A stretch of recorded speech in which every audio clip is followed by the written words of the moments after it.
Series continues tonight. We're at PNC Park, and it's game number 2, the St. Louis Cardinals and the Pittsburgh Pirates. And welcome to the broadcast booth. Jim Hayes is with us. That's the Cardinals Hall of Famer, Jim Edmonds. I'm Dan McLaughlin.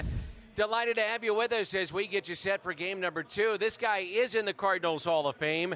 Yadi and Waino, they will be in the Cardinals Hall of Fame, but not yet. They're together tonight. Yeah, they're going to have to play tonight and probably a few more games. These guys are unbelievable.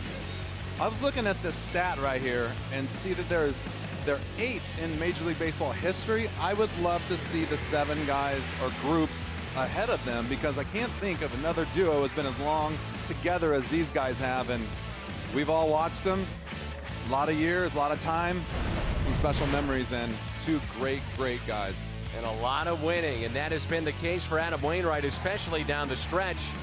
In the month of September, you see that he's had 61 games. The rest of the rotation combined, September appearances, 58. So experience down the stretch, and that means Adam Wainwright. Steven Brault, he'll go for the Pirates tonight. The lefty, the Bucks, the Cards. Baseball coming up. Baseball is brought to you by Budweiser. Wherever legendary MLB moments happen, Budweiser will be there. By Chevrolet, the #1 selling brand in the St. Louis area. Find yours at your Mid-America Chevy dealer. And find your Steel dealer at steeldealers.com. Beautiful night is Adam Wainwright, Mike Maddox and the crew getting set for baseball. And along with Jim Edmonds and Jim Hayes, I'm Dan McLaughlin. It is 73 degrees, partly cloudy here in Pittsburgh. Truly one of the great venues for Major League Baseball, PNC Park here in Pittsburgh. It truly is, man. And this is one of those nights that if you actually, from right here, right now. You ever mock me like that again, Jimmy? I'll knock you right out of your chair. Right here, our view, right here, vantage point is amazing with the city in the background, and love this place. Great night for baseball. So the Cardinals, even though they blew that game late last night, they're still just 1 game shy of 80 wins and 2.5 in front of Chicago. Milwaukee 6.5, and then Cincinnati and Pittsburgh. Pittsburgh 17 out. I can see you're pretty nervous now after I threatened you there. There we go. That's what I'm looking for. Yep, I'm worried. Yeah, I can tell. You're pretty nervous. I got a little better seat. I grabbed my seat a little bit tighter right here so you can read the lineup. Well, let's take a look at it. It's the GMC lineup with Fowler at the top, and then Wong and Goldschmidt, then Ozuna, DeYoung, Molina, Edman, who homered twice in game 1, then Bader, and the pitcher, Adam Wainwright. The Cardinals will face the lefty, Steven Brault. And Brault, early in the season, was struggling. First 7 outings of the year, 2 of which were starts. His ERA was near 9. And at that point, it looked like a pitcher that might be on his way out of Pittsburgh. There's his Hyundai pitch arsenal. And then he had 5 1/3 innings relief on May 24th against the Dodgers. And since that time, a different pitcher, as Fowler on the first pitch hits it out to right in the corner, and it is caught. Jose Ozuna up against the wall in right field. And Dexter Fowler has hit the ball well in this series so far, and nothing to show for it. Absolutely nothing to show for it. The Dobbs Tire and Auto Centers around the horn defense. Reynolds, Marte, Ozuna in the outfield. Moran, Newman, Frazier, and Bell on the infield, and Diaz behind the plate. So 1 pitch and 1 out. Here's Colton Wong. We talked about Brault, and you were right. In his last 15 games, his ERA has been 2.86. Doesn't have a whole lot of wins. Only 4-2 over that time, but clearly that 2.86 is showing that he has picked it up a notch. And there's a strike according to the crew chief, Ted Barrett. He's behind the plate. Roberto Ortiz at first, John Tumpane at second, Lance Barksdale, the third base umpire, and the 1-1 pitch to Wong. 1-2.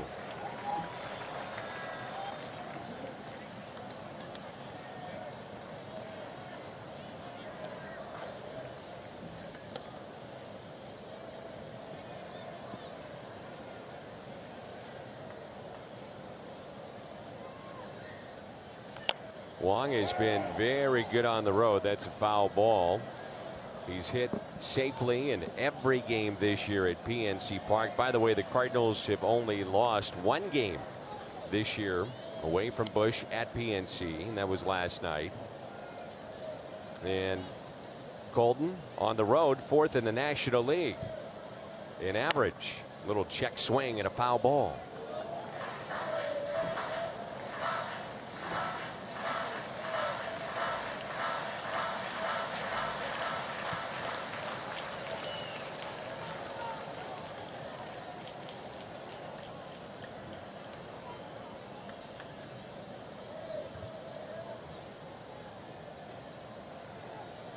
Got him to chase, and a strikeout, the first of the night for Stephen Brault.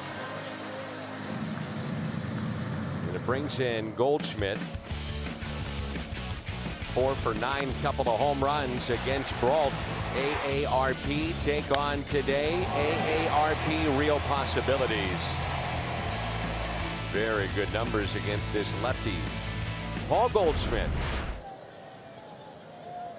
The shift on the left side, 2 outs and nobody on. Strike 1. Clearly he's not worried about Paul. He's going to throw a fastball right down the middle. Go get it. Here you go. If you want to hit it, hit it.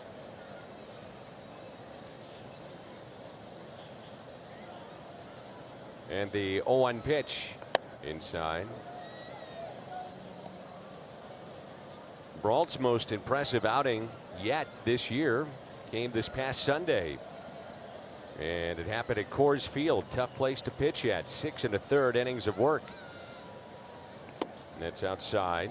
Just 1 run on 4 hits. Couple of walks. It struck out 5. Does not allow a lot of home runs. He himself, though, can swing the bat. He homered in that game. The 2-1 pitch. 3-1. 0.85 home runs per 9, and that is the best on the Pirates staff. It's pretty good, especially in this ballpark. I mentioned it before. He slowly is turning into a fish right before our eyes. The scales on his arm. And that's outside.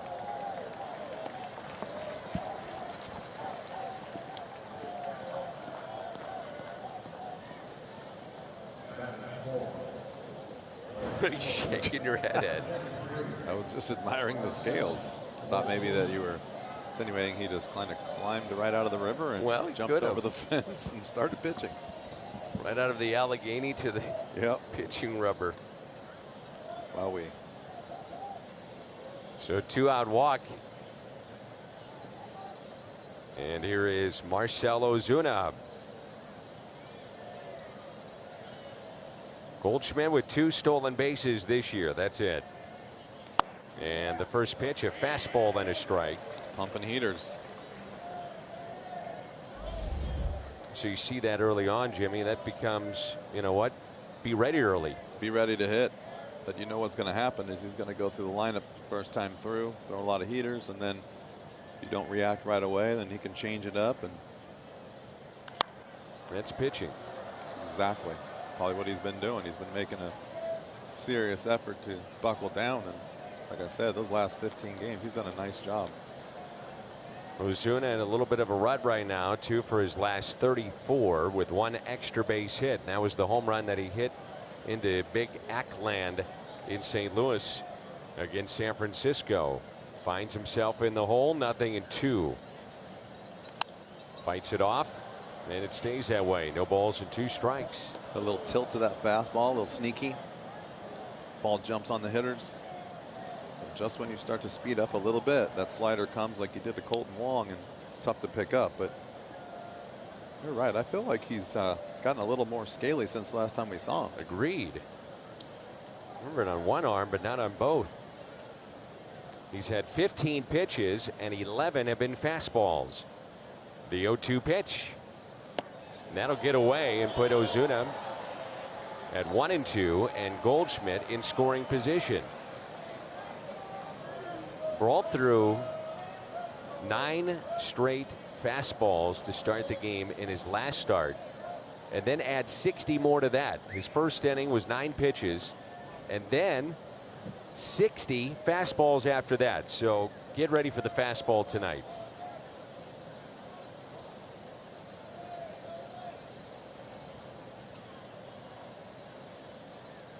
It's ruled a pass ball that allows Goldschmidt to get to second base. And now the 1-2. There's another one. There's a thing with pitching, though. It's if you get behind and you have to throw fastballs, it's one thing. If you just throw fastballs and you're ahead in the count and you're even and you're not just pitching from behind because of your throwing sliders and stuff and getting behind in the count, as a hitter, you're still waiting. Okay, he's going to throw me a slider. Okay, this will be the time, right? Yeah, he's going to throw me a slider. And then he just keeps throwing the fastball. And no one at the plate is just going to go up there looking for 10 straight fastballs. And that's where you have the advantage. Now, we always talk about any fastball can get hit at this level, especially when you get behind 1-0, 2-0, and then guys are just cheating dead red. But as soon as you get 0-1 nowadays, every hitter's trying to be patient and look and stay on the off-speed pitch. 1 ball, 2 strikes, and the next to Ozuna. That was off speed there, low and outside, and it's 2-2. August 20th through the 27th, Ozuna, one of the hottest hitters in baseball. His average was around 500, 5 extra base hits, but since that time, the numbers I gave you just a moment ago, 2 for his last 34. He'd love to change that here from 0-2 to 2-2. Here it comes. Went back to back with off-speed pitches. Well, and that tells you something too, because you know he's tied a couple guys up with fastballs, but yet the last 2 breaking balls Ozuna saw pretty well. So I feel like maybe that's his key. Throw that fastball. It's a little sneaky. It's got one little click above the miles an hour that it looks like on. So you look up there and you see 92, but yet it feels like 94, and just hard to get ahead of that. Ozuna hits it out to left, a liner, but that'll be caught right at Brian Reynolds. So Adam Wainwright, who started opening day, the home opener for the Pirates this year against them. Here we are in September, still in the rotation, still going strong. Adam Wainwright, start number 27, and double digits and wins again. Really good at home.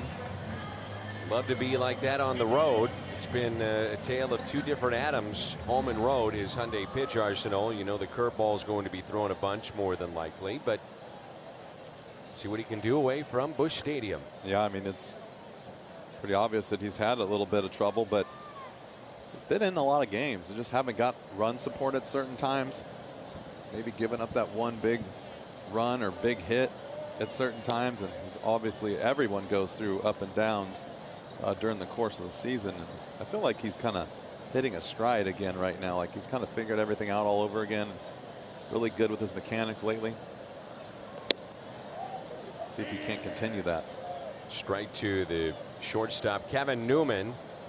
Has been put in their leadoff spot and has produced 1 ball and 1 strike. And the curveball is chopped foul. First inning runs. Pirates score a bunch of them. Just behind the Reds in that department. Newman, Reynolds, Marte in the first. Then Bell, Moran, Osuna, Frazier, Diaz, Brault. Presented by GMC. Stephen Brault can swing the bat, by the way. Hitting above 300. Here's a 1-2. Up and in.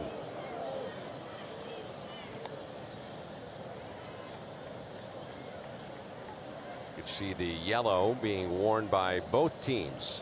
The yellow ribbon, and it's league-wide today. Ground ball that's bobbled at third initially in the stretch by Goldschmidt. He stayed on the bag, and there's the out. Wow. Both ends of that play, amazing. Ball kind of jumped up on Tommy. got back on it in a hurry, made the throw, and then Goldie bails him out. What a great play. Moving his feet. It's the key to a good first baseman right there, is not stretching too early. You can see that he got to the bag and got set up, but he wasn't ready to stretch until the throw comes, and he shifted his feet. That is just textbook first base play right there by Paul. Here's a switch hitter, Brian Reynolds. So just to finish the thought, if you're wondering, you've tuned in and you see all the gold, well, you think the Pirates would wear it. Well, umpires are doing it, the Cardinals as well. And that's being worn by the umpires, the players, grounds crew, coaches, managers. And that is hit down the right field line, foul. It's in collaboration. It's September, Childhood Cancer Awareness Month, in collaboration with Stand Up to Cancer. So childhood cancer, the leading cause of death by disease among children in the U.S. and Canada, and that's why that's being worn tonight, and that's to raise money and awareness for Childhood Cancer Awareness Day. 1 ball, 1 strike. Big curveball.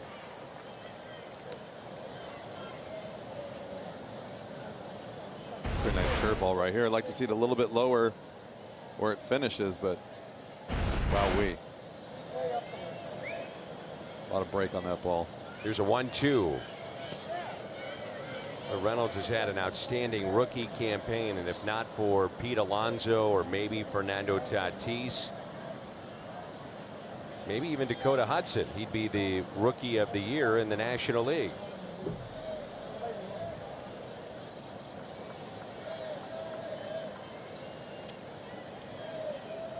The 2-2 pitch. Ground ball, and he beat the ship. Right between the Young and Wong, into center, and the throw into second base. They got him. No, they say he went around the tag.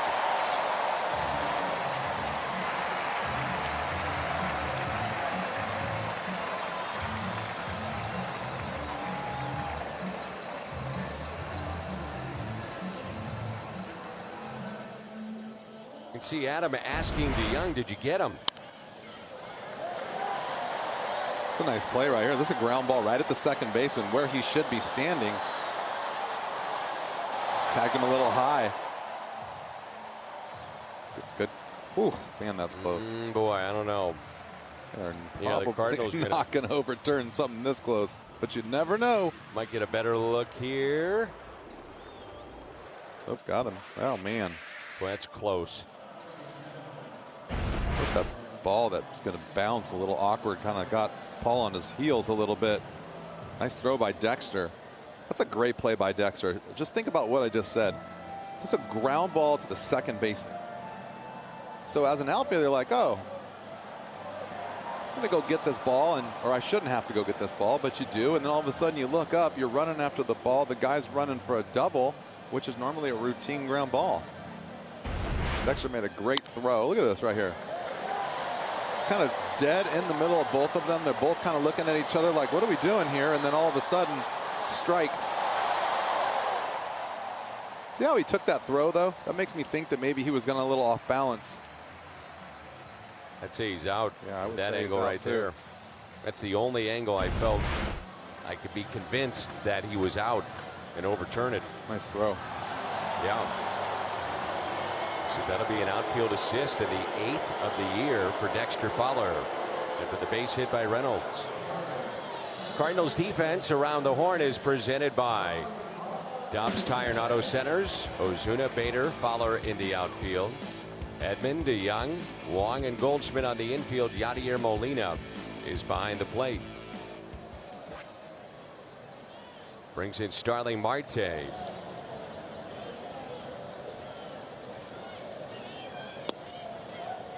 Both Fowler and Bader have 8 outfield assists to lead the club.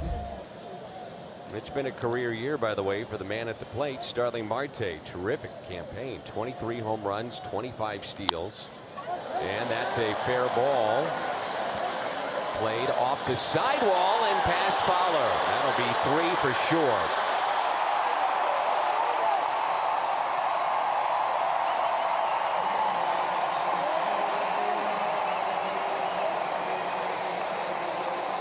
Tell you what, if I'm Adam Wainwright right now, I am not happy about the shift.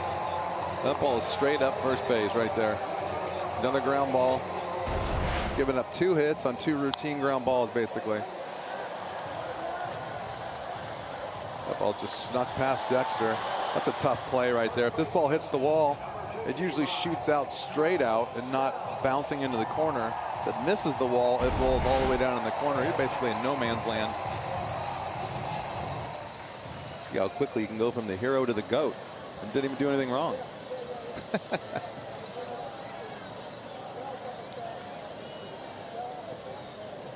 So here is Bell with a runner at third base.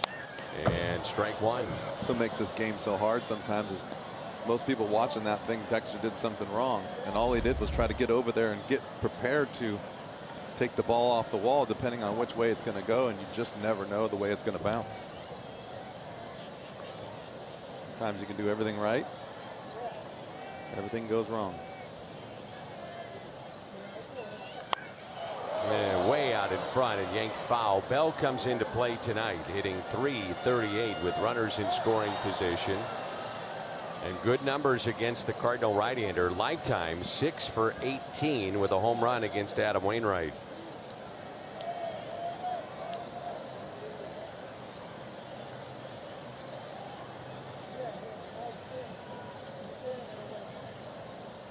Oh, 0-2 the count on Bell. And that's off the plate for a ball. 1-2. Monster season for this switch hitter. 36 home runs, 114 driven in.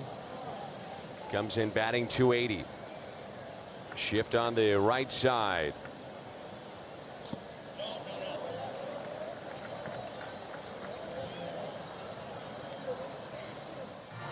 For Adam Wainwright, 5th start already this year against the Pirates. He has 15 career wins against Pittsburgh and trying to pick up his 70th win inside the division.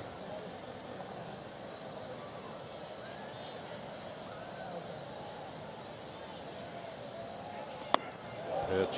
Wow. See it? The way Josh Bell is going at the ball right now is so weird. I've never seen him. Look at his back foot. He's never been off balance like that before. And it's like that wasn't as bad as yesterday. It shocks me that he is doing that for a guy that doesn't really get out of whack too often. 3-2. And he walked him. So from 0-2 to a walk, and now runners at the corners for Colin Moran. Crazy too is he's hit .379 in his last 7 games. Yeah, Josh Bell is. So here's Colin Moran batting .287 with the 13 home runs and 77 runs batted in.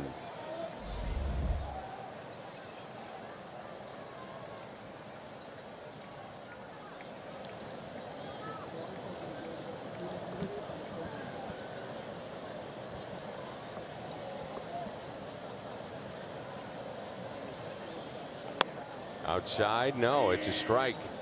And Moran couldn't believe it. What do you say to that?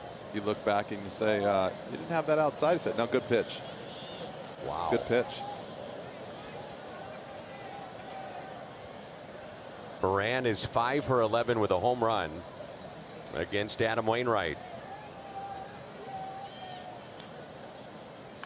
Ground ball and fielded fair territory by Goldschmidt. That's a heads-up play. It's a great play right there. Got nothing out of a single, triple, and a walk. No runs after the first inning. Fox Sports Go. Download the app on your favorite supported devices. It's Fox Sports Go. 77 of Brault's 82 pitches on Sunday against the Rockies fastballs. It's about 94%. There's another one as DeYoung hits a high fly ball into right field. Osuna there, and one pitch, one away. Tell you what, Danny, if I'm hitting right now, I'm cheating on a fastball. Sure. And I got 3 chances to have him fool me. I'm pretty sure I'm going to get one heater at least to be on time for. Brings in Yadier Molina. Nice little cheer from the Pirates fans. Or maybe the Cards fans that are behind the dugout. It might be them too. Fastball was career double number 377 for Yadier Molina last night, which tied him with Joe Ducky Medwick.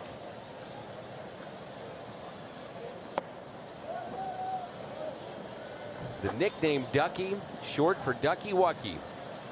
And I'm serious, when he was in the minor leagues. You can't be serious. He was in Houston, and there was a young female fan that said he kind of walked like a duck. And it was printed in the paper like a letter to the paper. And so that nickname stuck. He never liked it. He wanted to be referred to as Muscles. Seriously. That's what he. And if you go to Cooperstown, you'll see it on his plaque. It's Ducky Medwick. Isn't that what you told me you wanted to be known as? No, sir. Muscles? No. Not a chance. Yadi hit it sharply, but that's out number 2. Joe Ducky Medwick, part of the Gas House gang and the last to win the Triple Crown in the National League. That was in 1937. 6 have won it since then, but all in the American League, and the last to do it was Miguel Cabrera back in 2012. So 2 outs and nobody on, and here's Tommy Edman.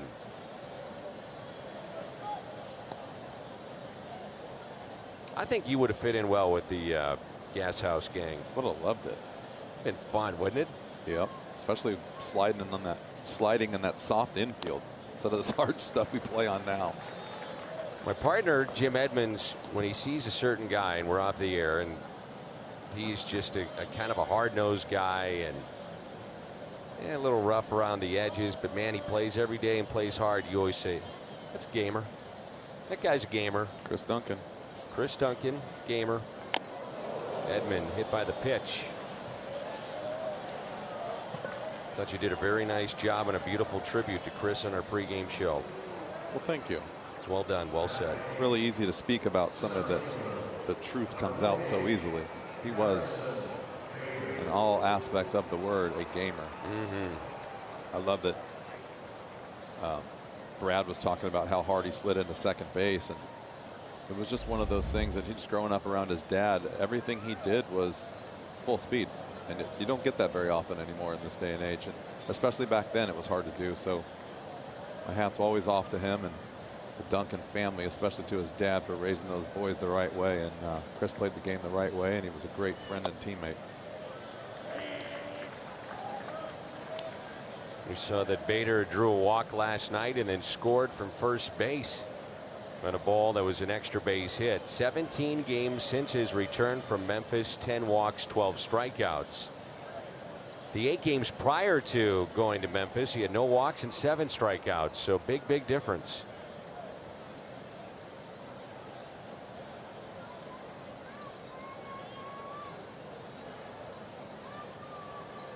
When Chris got into business and was our colleague, he said, Dan, I got to pull you aside for a second. I said, no problem. What's going on? He said, I didn't mean to be a jerk. And I said, what are you talking about? He said, well, I just, I was just so worried about catching a ball. I mean, he literally said that. He said, I was worried about catching a fly ball that, he goes, I know that you would come around, you'd want to talk, and he said, I said, well, Chris, you're always respectful if you didn't have time or whatever. No big deal. I said, I get it. It's your job. And he said, yeah. He goes, but now I'm on this side, and I just want you to know I wasn't trying to be a jerk. And that one gets away as Edman winds up at second base. I said, Chris, don't worry about it. He goes, Dan, I'm telling you the truth, as God is my witness, I was so worried about just catching a fly ball. That's all I wanted to do. The funny thing that down deep inside, being in that locker room, that cracks me up about this guy, Chris Duncan, was as gnarly of a gamer as he was and as tough as a guy he was a nervous Nelly. He was Absolutely. always, he would be like in the outfield. Am I okay? Am I in the right spot? Am I in this? Hey, make sure you call me off. So I put on Instagram a great picture of he and I in the World Series when he called me off of a fly ball. And he literally said, no, I got it, as I already called it. And so I let him catch it, and he dropped it. I remember. And I just stared at him and looked at him. He said, okay, I won't do that again. And I put it on my post. But that just, I mean, what a great, like, gosh, I just think of all the memories. I just feel bad for, it brings back all the memories about Josh Hancock and Darryl Kyle, but all of the people that are involved.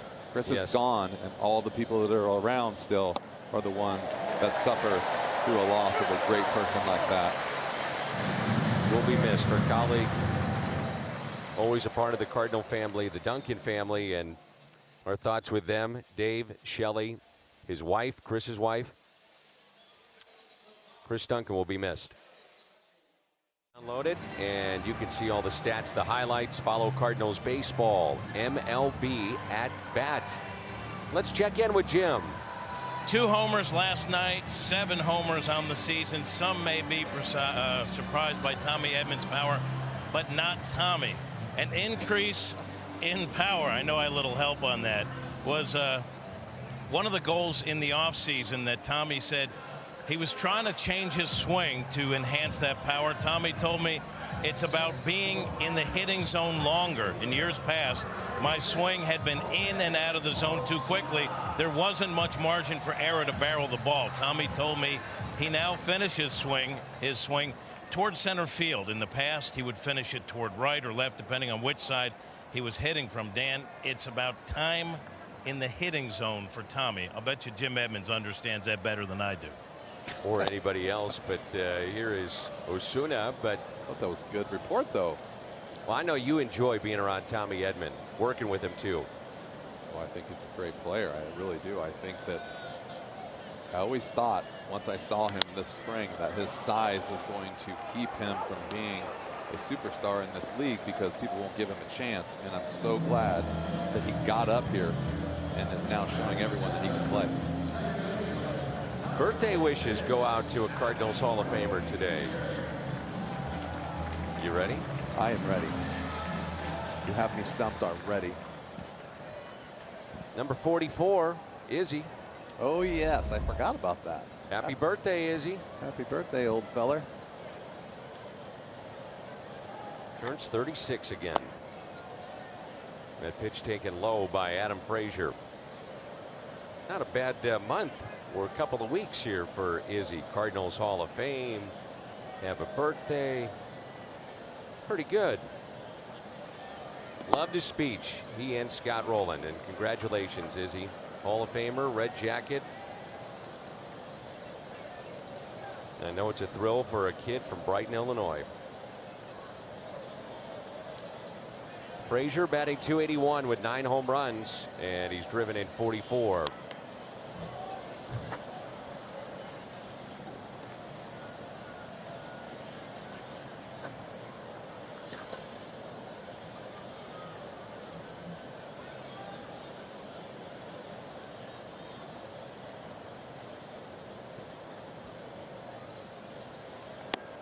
Off-speed pitch, 73 miles an hour, 2-2. When Waino is right and he is on, it's fun to watch him do this. Well, everything. It's because he has such command like that and so many different weapons with ball sinking, ball cutting, ball staying straight, big breaking ball, harder breaking ball in the dirt, changeup he hasn't thrown as much anymore.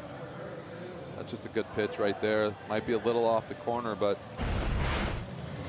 pitcher's pitch, and the hitter's always going to complain when it's that close. So the first strikeout for Adam Wainwright. 261st start. Combination with Yadier Molina, as we mentioned in the open, the 8th most all-time in the history of Major League Baseball. Mickey Lolich at the top. Bill Freehan. 324 together. Warren Spahn, Drysdale, Bob Lemon. I mean, there's some big names on there with their catching counterparts. That's amazing. And These guys have been playing together for 14 years. Steve Rogers, Gary Carter did it in Montreal. These guys have been playing together for 14 years, right? And there's somebody that is 60 starts more. Well, Warren Spahn and Del Crandall. Gosh. Went from 1949 to 1963. That was 316. Incredible. And it's on the ground to his right, Paul DeYoung, and he makes the play. So Wainwright enjoys the 1-2-3, bottom of the second, and there's no score here at PNC Park. Lou Hughes, this date in Cardinals history, hard hitting Mark Whitten. All right, not bad. That's one. There's two. How about two more? Yeah, he got that one. How about he watched them all and they were all wall Watch scrapers? this. Oh. I think I've done the game. Oh, That's my a bomb. goodness. I think That's a bomb. I think I've done the game every year when we've done that. This date in baseball history, the last couple of years. It's pretty amazing. I don't know if you knew the story behind this, but there were reports, and then I asked Mark Whitten about it. He was in town for the, I guess it was the winter warm-up a couple of years ago. Here's Adam Wainwright, and I said, did you use Jose Oquendo's bat to hit those home runs? Yes, he did. Did he really? Yes. Smaller bat? Yeah, he was using Oquendo's bat. That's pretty funny. And that is ripped into the gap in left center by Wainwright to the deepest part of the ballpark. Easy, Waino. Right by that 410 sign and a leadoff double. Career 198 hitter.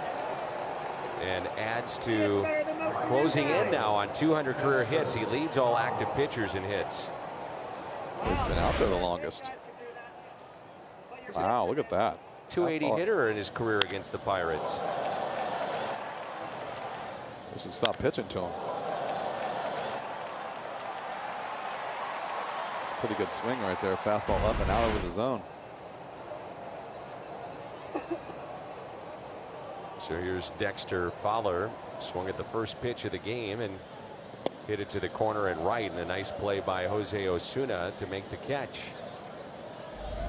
So Whitten and Jim Bottomley are the only ones to have 4 home runs and 12 or more runs batted in a game. And again, that's presented by good friends Lou Hughes, Lou Hughes Automotive Network.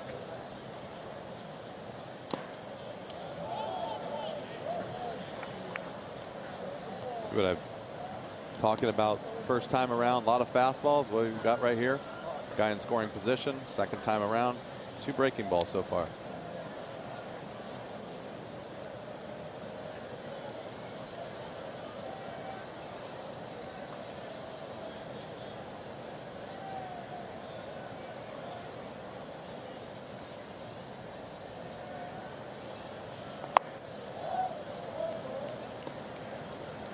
About 3 in a row. And it's 3-0 here on Dexter Fowler. Great patient at bat right here by Dexter. That's what I'm talking about earlier. You know, you watch from the dugout, you go up there and you say, okay, I'm not going to get cheated this time, and all of a sudden, breaking balls.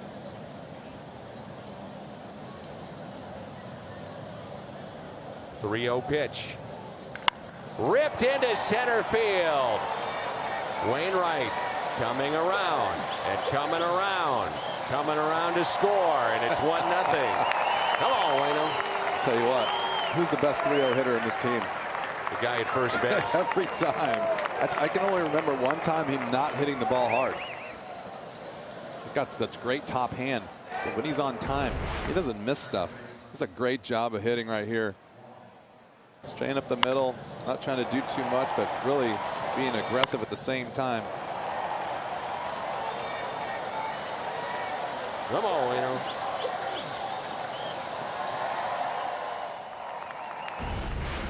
And with that, it's 1-0 Cardinals on the RBI by Fowler, his 60th of the year. Here's Colton Wong, who struck out swinging first time up. Drops down a bunt, a beauty. Race to the bag and safe. The base hit, Wong. 3 consecutive hits to start the inning for the Cardinals. Want to know the secret of this right here? He does a great job of getting the bunt down first before he starts to run. This isn't a run and bunt. This is a bunt for a hit, but look how patient he is. Talked about this before. The great Rod Cruz said if you bunt the ball in the right spot, you're going to get a hit, and he did.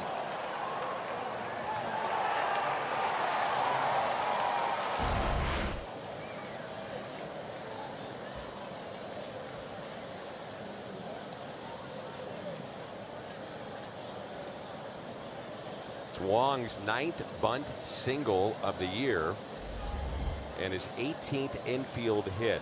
And he's tied with Victor Robles for the National League lead in bunt base hits. That's how you get your average at 3 under 2. Tell you what, you ain't lying. Now you got to bunt him over and then play small ball, right? With Goldie. How about home run number 30? Keep begging for it. We'll get it. Not sure he liked that call. You don't see him have much of a reaction to any kind of call against him. Ronel Rebello looking good. Got the Rally Cup on the hat. Somebody got him. Here's the 0-1 pitch to Goldschmidt.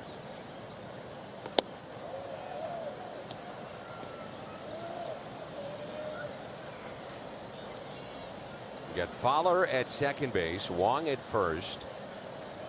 That's a combined 27 stolen bases out there, so good speed.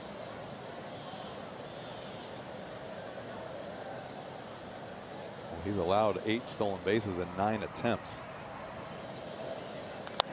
That's where I was going with that too.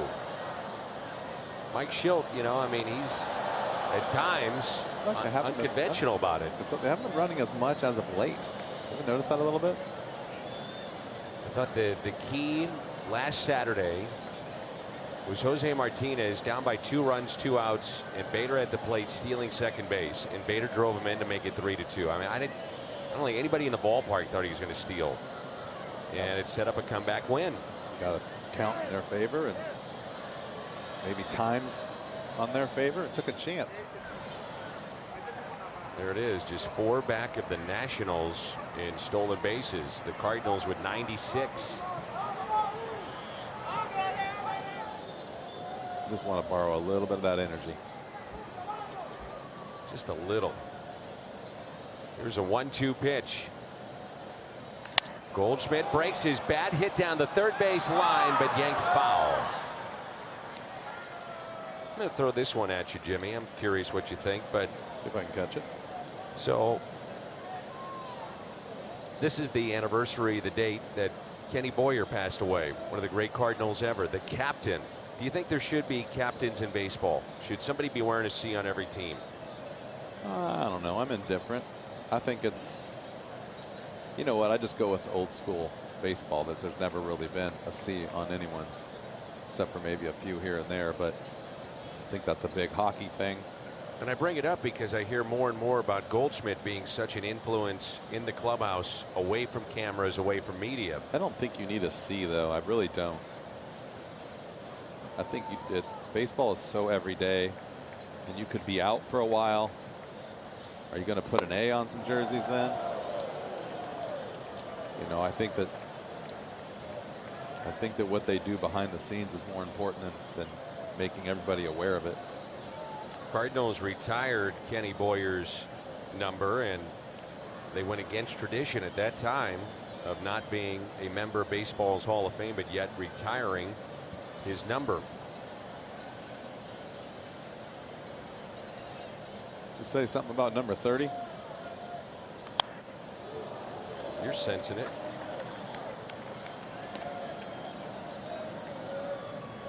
I just wonder. I don't know if they'll ever do it. I doubt it, but if they would retire 51. If you're ever going to do it for a guy that's not in the Hall of Fame, that would be it.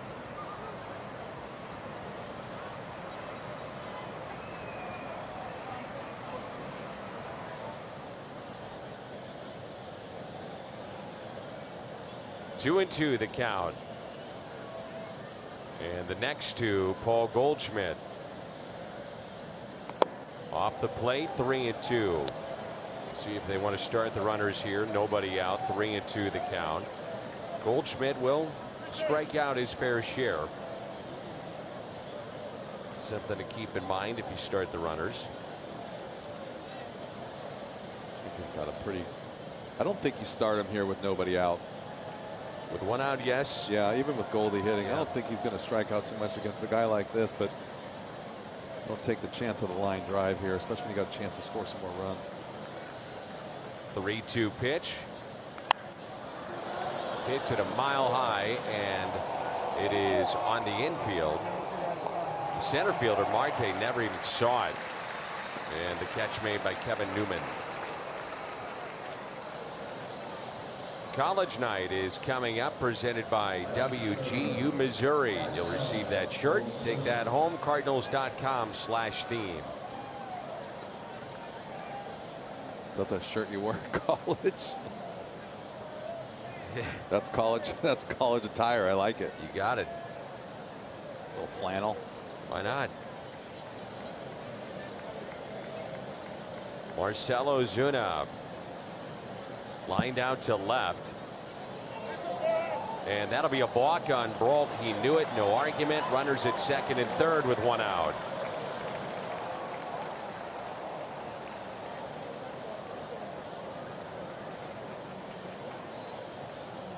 Take a look at what he did here. Yeah, just that slight motion They going knew it towards the too. plate. Yep. Screamed at himself before they even called it.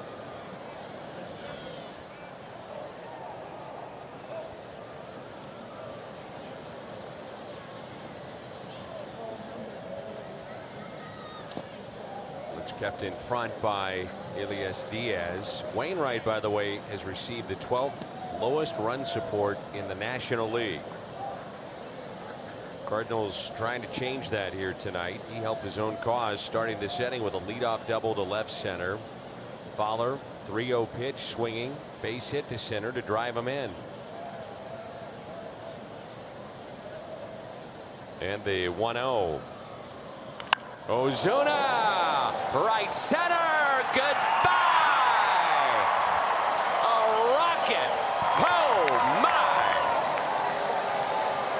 3-run shot, Marcel for number 26. 4-0 Cardinals. That's kind of what I mean, Danny. When you throw a lot of fastballs, guys can hit them, right? But they don't know when they're coming. Right there. Slider for a ball, down 1-0. Now you know fastball's coming and better be ready to hit. And he was. Wow. Smack. A low liner, too.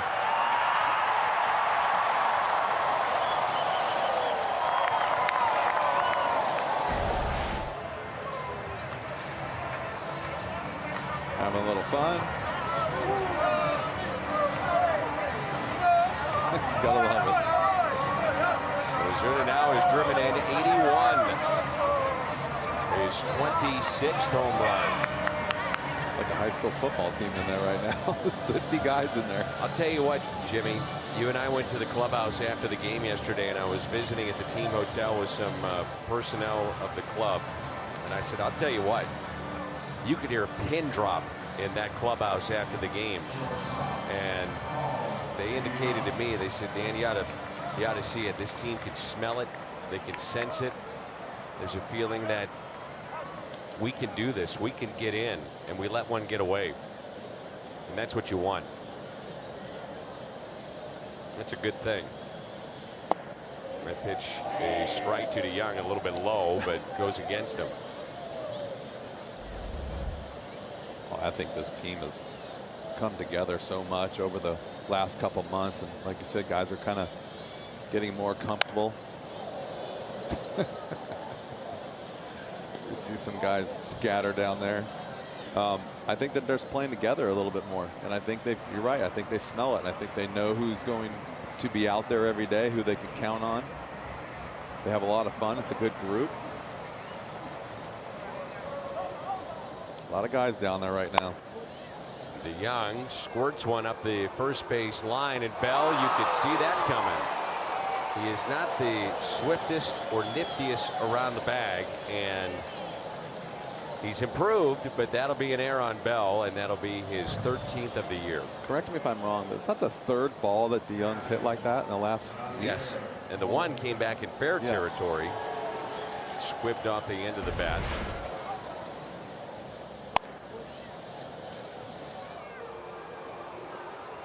Just not a difficult play at all.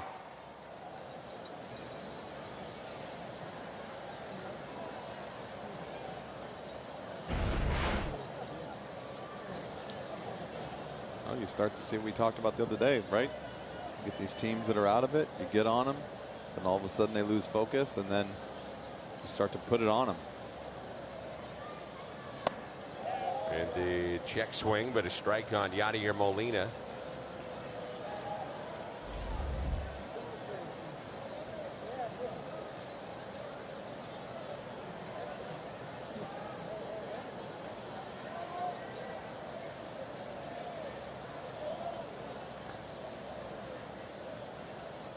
Here's the 0-1.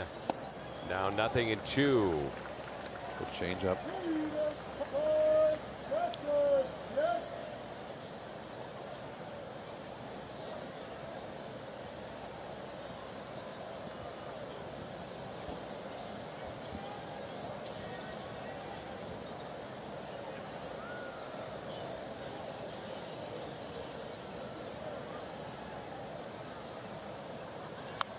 Spoiled by Molina. Bell with that 13th error now has the most errors by a first baseman in all of baseball. However, you'll take that for nearly 40 home runs, and he'll probably drive in about 120, 125, if not more. I guarantee you, though, even though he doesn't move around that well, half of those errors are probably able to be fixed by just thinking a little bit more, slowing down the game, not trying to do too much. Ground ball, double play ball. Moran and the turn, double play. Frazier with the turn over to Bell, and Ozuna with some damage. Home run number 26. Cup on the hat and having a little fun. Of the Cardinals as we move to the home half of the third. Marcell Ozuna, third straight year, driving in at least 80. Now our Toyota key to the game. We look at this right here, and it could be either experience October or October experience.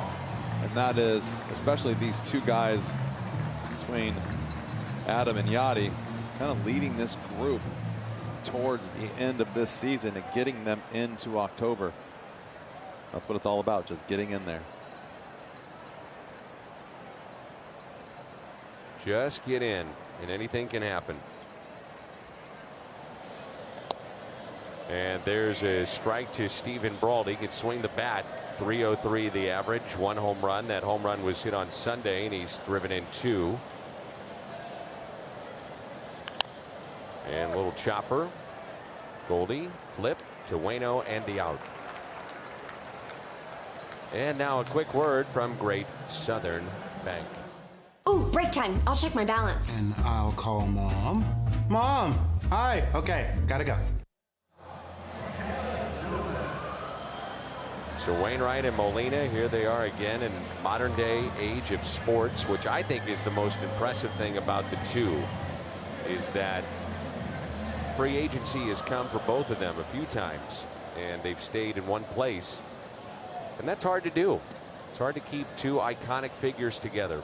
Well, the Cardinals have done a nice job of paying them pretty much a fair price, and why would you want to go anywhere else?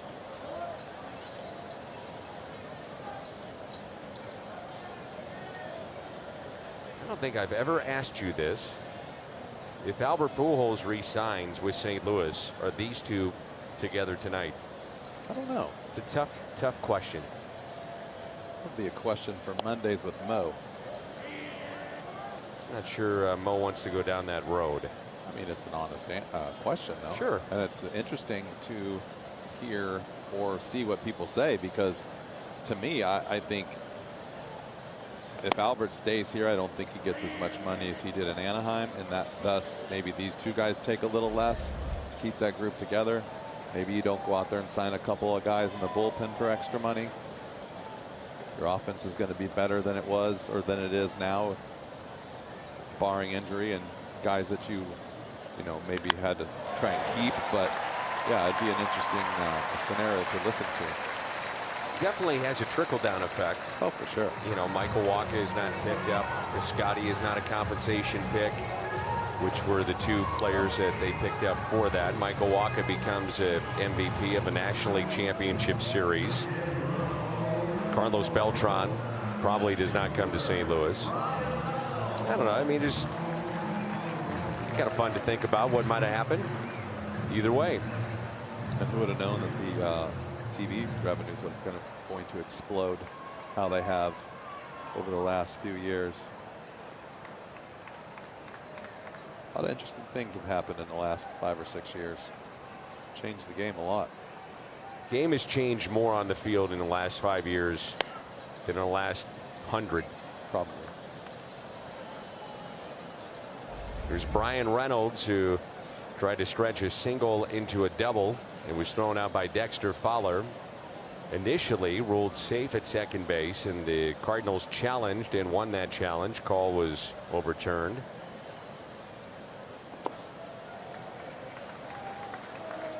And it's 2 balls and no strikes.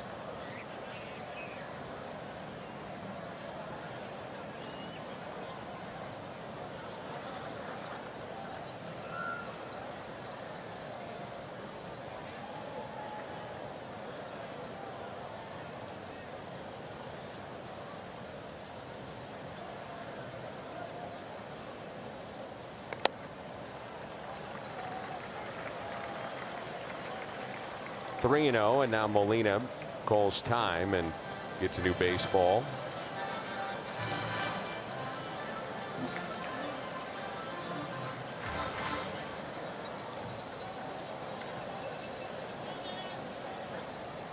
So meeting here, and Arkia give it everything. The Cardinals starters the last 5 games, 28 innings and a .32 ERA. Opponent average 117, the OPS 332. You pitch, many times you win.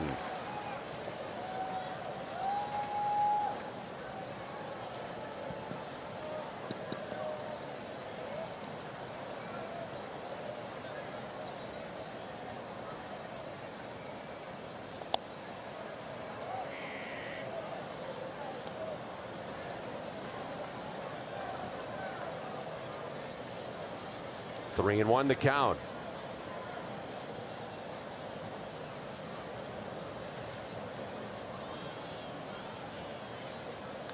Three and 2 the count. Pretty big pitch right there, huh? 4-0, 3-1 breaking ball. That means his breaking ball is feeling good tonight.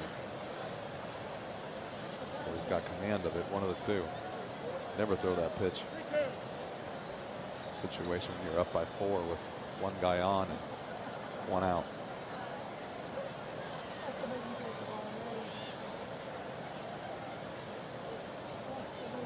Three-two pitch. They start the runners. Swing and a miss out there, and safe at second base.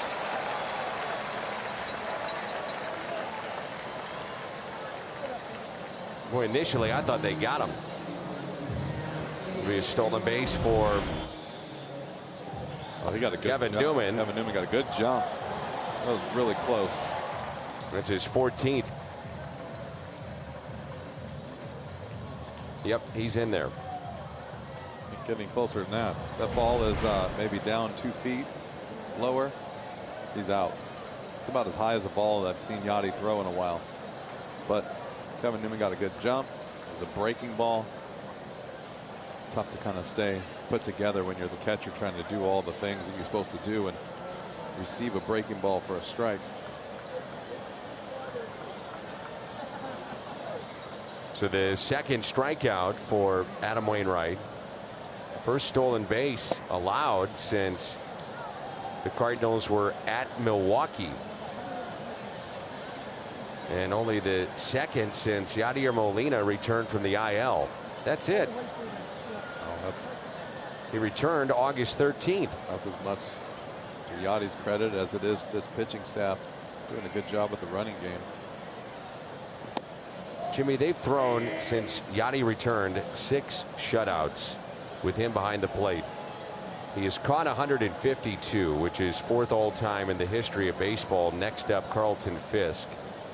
Cardinals this year 3rd in the National League with 11 shutouts. That's getting it done.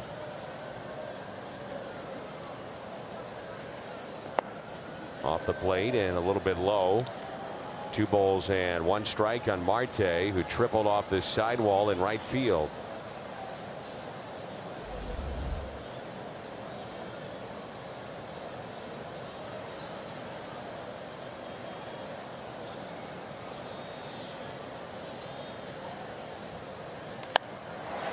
Single into right, and that'll drop in for a base hit. Nothing Fowler could do. Marte is 2 for 2, and the Pirates get on the board. Marte drives in his 82nd to make it 4-1.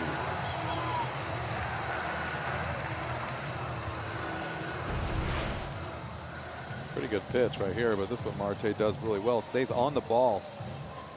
See him stay back, kind of hitch a little bit, sees the breaking ball, but try to pull it.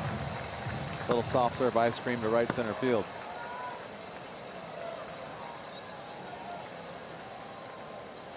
I noticed you started your dinner reverse tonight. Speaking of soft serve ice cream. You went soft serve and then you went dinner. Well, I was going to wait for dinner, but I couldn't wait. Got some of the best ice cream in the league here. You bet. Here's Bell, and Marte back in safely. He's got 25 stolen bases. It's a career high 82 runs batted in for Starling Marte. Always got my eye on you, Jimmy, just to make sure.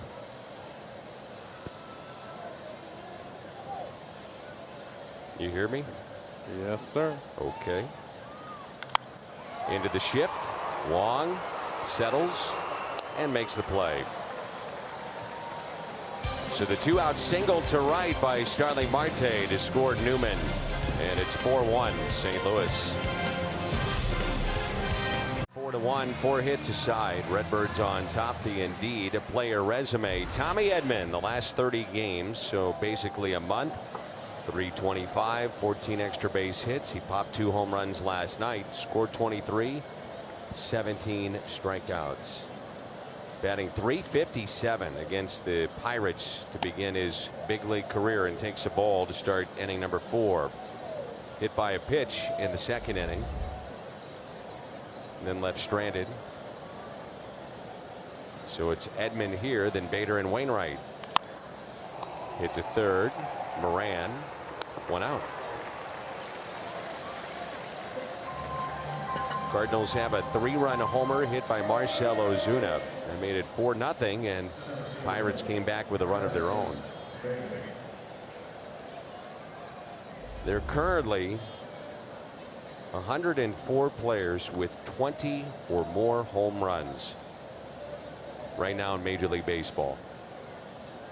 And if my calculations are right, you're going to probably wind up with about 135 if everybody stays healthy and on that pace that they've been on. To put it in perspective, if you go back to 5 years ago, the entire league, there was 57.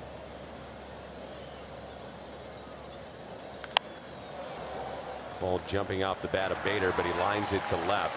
But the balls are the same. Well, Rob Manfred, to his credit, the commissioner, said, you know, we need to look into it. And they're doing some scientific studies looking into the baseball as to why it is jumping off bats right and left. You want me to tell you why? I don't want you to hold back.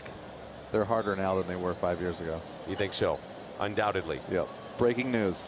And the bats? Better? Harder? They have to be. They're not breaking anymore. I've noticed that too. Not nearly as much. Well, and that was an issue, right? That was a dangerous issue they had when they were trying to get maple bats out as fast as possible, and they probably weren't doing the best job with getting the wood done right, but the bat seems hard. but I thought they were dry.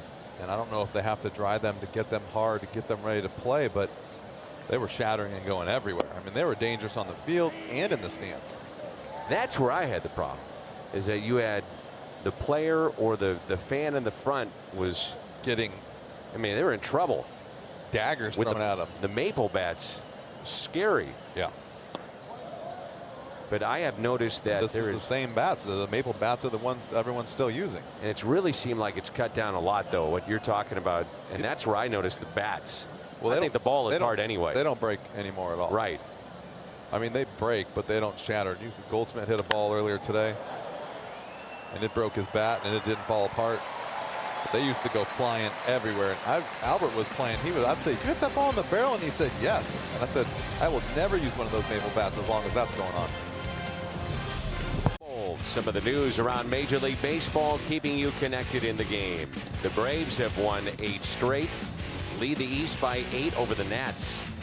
Baez of the Cubs, bad news for them. A hairline fracture in his thumb. Specialist will be seen on Monday. And there's a look at your home run leaders in Major League Baseball. T-Mobile connection to the game.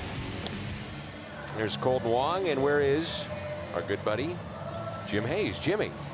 Yeah, Colton couldn't be happier about a recent call-up, and it doesn't involve the Cardinals, but rather the Tampa Bay Rays. The Rays called up Colton's little brother, Kian, on Thursday. Colton told me he deserved this. That dude's fought for years in the minors, hit over 300 a bunch of times. He deserves this. Colton says Kian is very much like him, except bigger and stronger. He told me Kian plays the game the right way, and Dan, Colton started his big league career with an 0 for 10. He's hoping Kian gets his first big league hit a lot faster. And he joins a team that is tied with Oakland to top the lead for the wild card in the American League. So he joins a team that if you go to Tampa Bay, you go to Oakland, you get a shot. They don't have that big payroll and those big numbers to pay 2 or 3 or 4 guys. It seems like that's just not going to be the way that they go about their business. And that's why, Jimmy, I mean, it's cliche, but every plate appearance is an opportunity for a player every single time. Tampa Bay, Oakland especially, lower market teams, those payrolls are low. I mean, the Yankees, they've got Giancarlo Stanton coming back, and he hasn't been a part of their team basically the entire year, and yet they're winning game after game after game. So what do you do when he comes back? Oh yeah, that's the thing, is someone's got to be the odd man out. Fortunately for them, if he comes back now, they got September call-ups where, you know, keep guys on the roster at least, and maybe they don't play as much, but at least you don't have to send them down. You know, I was thinking about something we were talking about the baseball too, in between innings. And when I ended my career, I knew the balls were softer than they were when in the middle of my career, say the early 2000s. The thing that just came to mind was, if all of the baseballs are always made the same, we went through a window, an era, let's say, baseball, where we had practice baseballs. And what those were blemished balls, those balls that weren't made as well as others. We don't have those anymore. Why is that? So when we had practice balls, the balls were softer, and then there was extra balls out there that weren't made as well or whatever. They had them labeled practice. Well, if they're all made the same, then why have so many baseballs had practice written on them? Well, we don't have that anymore. And every day we're playing with the same balls in BP as they are in the games. What would you do? If you're the commissioner, what do you do? You played this game a long time. You're down there all the time. You're in uniform. You talk to the players. What do you do? Well, unfortunately, it's too late. It's like the steroid era, right? It's too late. So you move on. You decide where you want this game to be. You take some of your high-powered players, coaches, Joe Torres, La Russas, guys out here, the Adam Wainwrights, and you find out where the happy medium is. Mm-hmm. Clearly, these guys don't want to give up home runs, but it's not just the ball. The ball is harder, but so are the bats, and so are the players are bigger, faster, and stronger. Well, you just led me to where I was going to go, and this is Osuna. You know, it'd be one thing if you had a group of guys that are all pitchers. It's one thing if they're all hitters. What do you think the hitters are going to say? Well, we like it. What do you think the pitcher's going to say? Well, even the pitchers, even the hitters think it's clearly the balls are harder. I mean, you can hear it when you're down there hitting. You can hear it the first day of spring training. Last 2 years, first day of spring training, I got there. I said, something's different. Ball's louder already. I just, you know, you just have to come, like I said, a happy medium. I think if this is the way it's going to be, especially with the guy, I mean, let's own up to it. You want to see offense, right? Let's own up to it. You know what the other thing is, too? Guys are throwing harder, and they're missing their spots a lot more. Max effort. So there's a huge equation. But if you were to tell me that the ball is the same as it's been the last 20, 25 years, not a chance. I would agree with that for sure. And I brought balls to the studio the other day and talked to Ankiel about it, and I handed him a ball from 1995 to 97. Can't remember where about it was, but I know it was there. And he looked at it and said, "Where'd you get this?" I said, "This is the balls we played with in the early 90s. And he said, "It's like a mush centimeter smaller." No, it was hard as a rock. Oh, is that right? Smaller. And you put the two baseballs next to each other from the late 2000s and probably the 2008, 9, 10s and the 1995 ball, and you could see the different sizes of the baseball. Here's DeYoung and 2 away. I don't know if they're not doing it on purpose, but it definitely does change over the years. I mean, it's like anything, right? If you go to a restaurant Monday through Friday and you get the same meal every day, then you go there Saturday afternoon with a different show. A little different, yeah. It's gonna not taste the same. Yeah. It doesn't matter what the recipe is. It's always gonna be a little different. So not the same people making the baseball every year. They've moved it from, I believe, Costa Rica to Haiti to back and forth a couple times. I mean, who knows? But to sit there and say that it's not any different is basically a joke. There's Adam Frazier, was called out on strikes back in the 2nd inning. He's reached base safely in 16 straight games.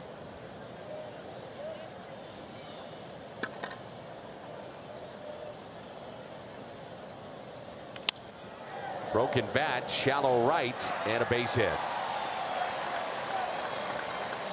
And yet, with all the conversation that we've had with power, Kubota power stats, the fewest home runs allowed in the National League. Cardinals 166. Nice job by the pitching staff and pitching coach himself.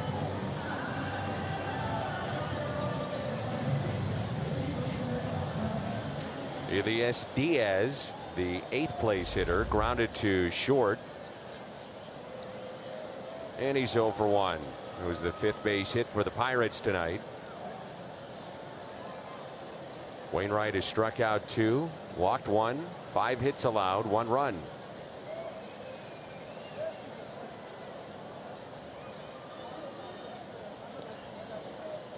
Check on Frazier, has 4 stolen bases this year.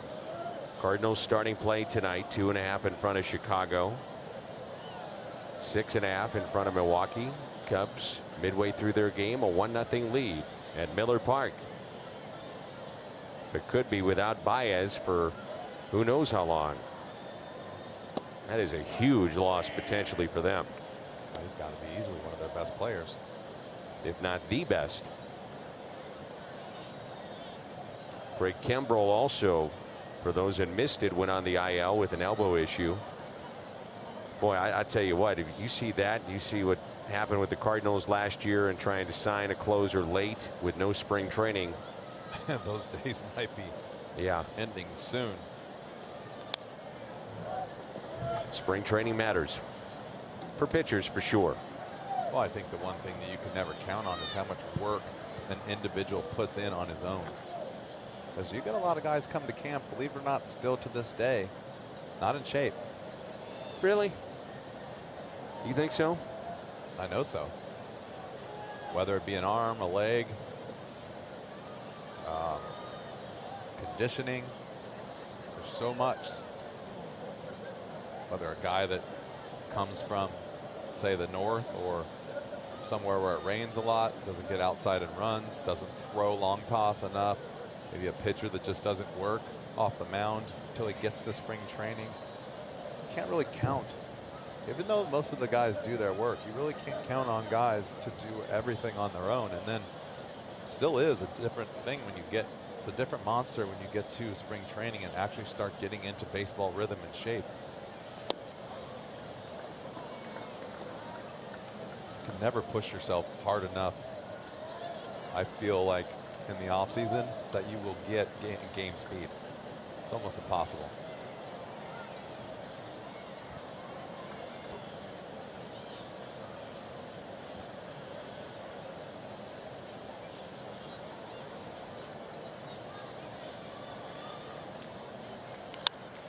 Hit up the middle softly. Wong circling it. Oh, what a play. Colton Wong. Terrific play to Rob Diaz. And that keeps Brault, the pitcher, on deck to start next inning. From the shortstop side of the bag, Colton Wong. And it's 4-1.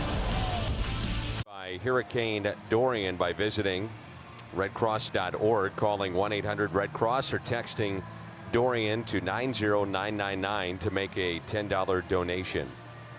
You mentioned it yesterday, and I saw some of the posts on social media of Rick Ankiel with other former pro athletes in various sports getting on his boat and taking supplies over to those in the Bahamas. Very sad. Very, very sad.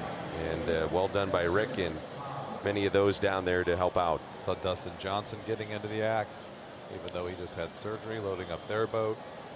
I thought that was pretty impressive that guys were literally, instead of just going, gosh, how are we going to get this done? Hey, use my boat. Go ahead. Let's jump on the boat and go. The crazy thing is the most of the destruction is close to Florida. It's not like it's way down there. It's right off the coast. So good and bad, where not much they can do, but well, Jimmy, get a little bit of help to them a little bit easier. The reports for the week were it was going to rip through Jupiter, right through that area. Yep.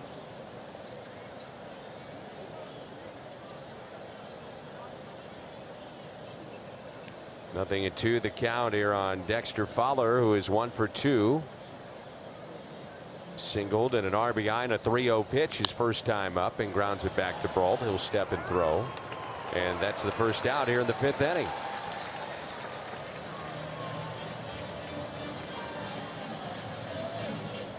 And the batter will be Colton Wong. We were talking between innings about that play from Colton Wong. There aren't many, if any, that make that play that he just made to end the 4th. Terrific play on the shortstop side of the bag. I don't think there's that many second basemen that even go after that ball, being it as soon as it was hit. It was the shortstop side of the pitcher. It's basically just the ball you just don't go after. He didn't even hesitate.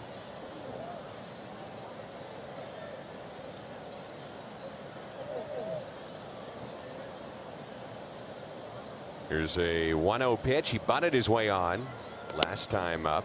Takes a ball high. And here it is on the shortstop side of the bag. This is a great play.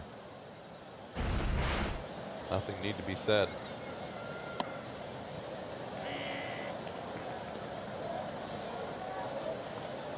This Cardinals team has gotten so much better from a year ago. Their fielding percentage was last in Major League Baseball at .978. And right now, first in baseball at .989. There have been 12 instances in the history of the game in which a team finished last one year, then cracked the top 5, but nobody's ever gone from the worst to the first spot in that category. And there's a number of factors to it, but Mike Schill playing him every day is a big one. Goldschmidt. Attention to detail. Yep. Guys working more each day, having Paulie up first. Definitely pretty good with Tommy Edman at third. Brault will underhand, so 2 balls right back to him, and there's 2 away.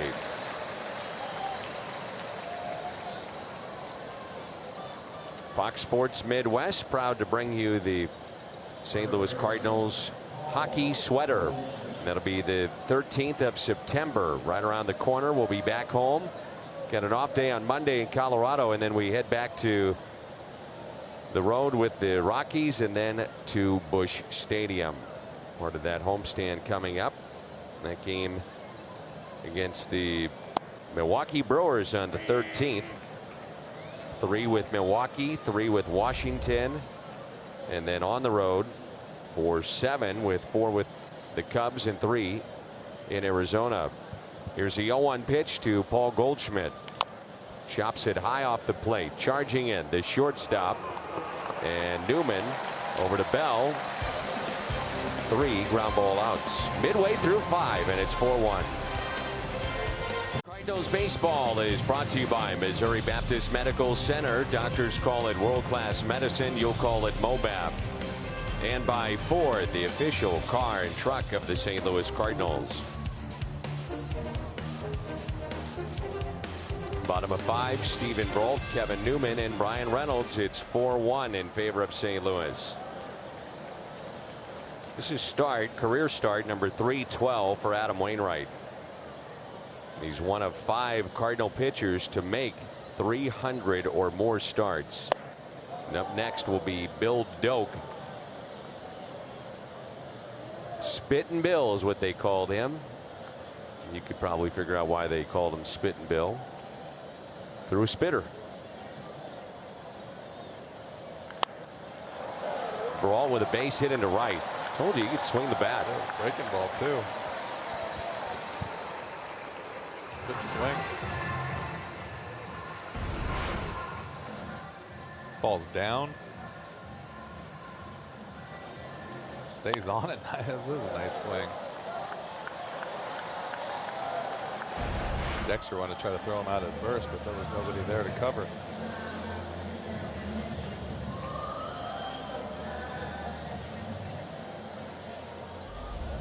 Kevin Newman.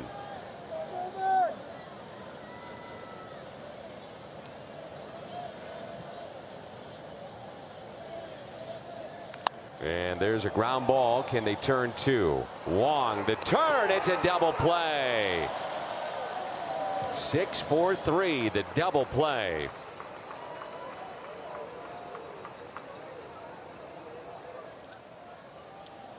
It's a good pitch by Waino, purposely trying to keep the ball down. Little breaking ball. Looks like it's going to be a good pitch to hit. Just dies down low. Perfect pitch for a double play. So 2 outs. Brian Reynolds 1 for 2.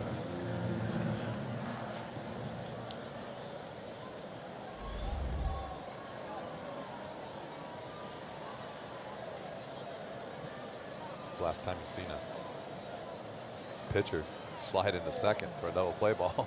Not often. I don't see too many guys pitching with mud on their uniform. And that is pulled foul by Brian Reynolds, who singled to right, tried to stretch it to a double, was thrown out by Dexter Fowler and struck out swinging his second time up. Tell you what, they got 2 young players at the top of their order. Pretty impressive.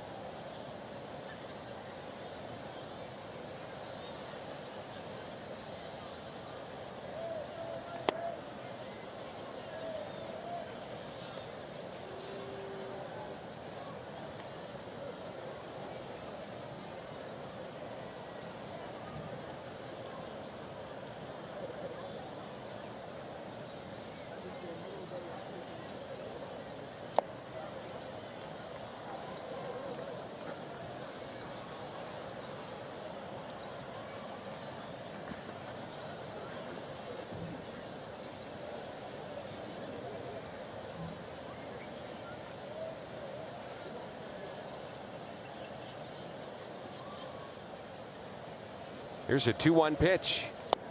Good pitch. Below the hands, left-handed batter. It's a tough pitch. Good cutter right there. A little bit bigger than a normal cutter. I don't know if this is really a slider or a cutter. You're right, that is. And that's one of those pitches too, when he throws it, you think it's going to be a fastball that's going to run back over the plate. He might throw that right here. 2-seamer. What a good cutter.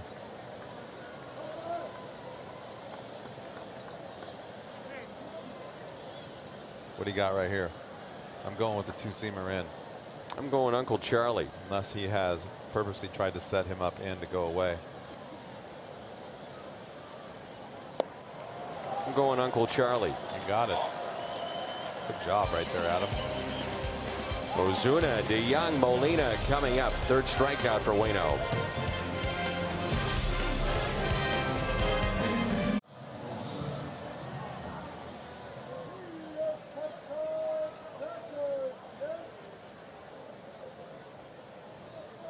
Marcell Ozuna to lead it off, and it's 4-1 Cardinals. Ozuna with a 3-run blast into right center his last time up. It floats in there at 65 miles an hour. This is back in the third, and the BJC Healthcare difference maker, and a 3-run homer by Marcell.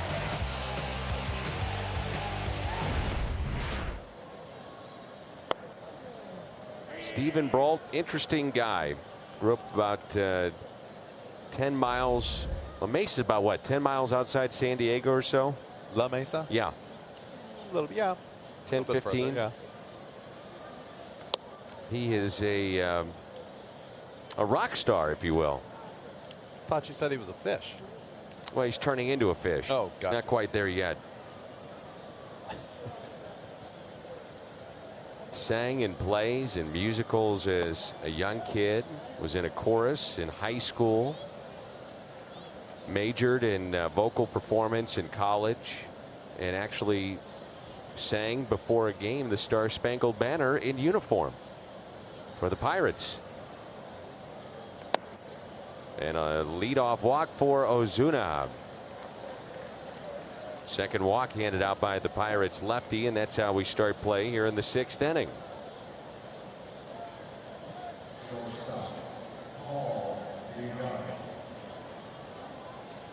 Shortstop Paul DeYoung.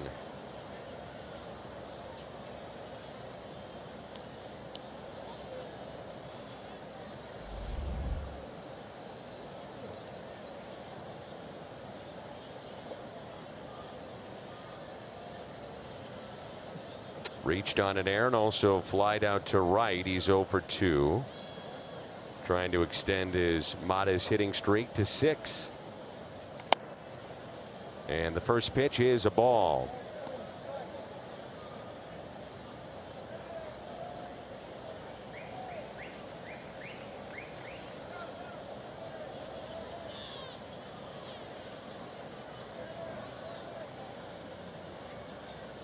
Here's the 1-0. It's in the dirt. He couldn't find it, and Ozuna on his way to second and in there safely.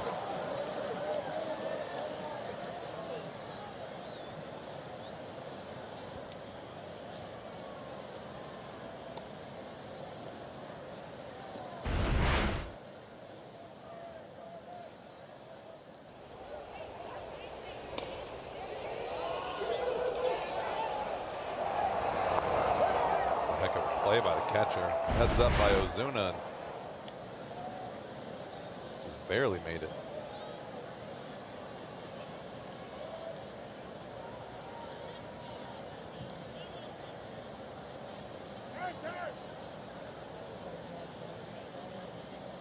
It's called a pass ball.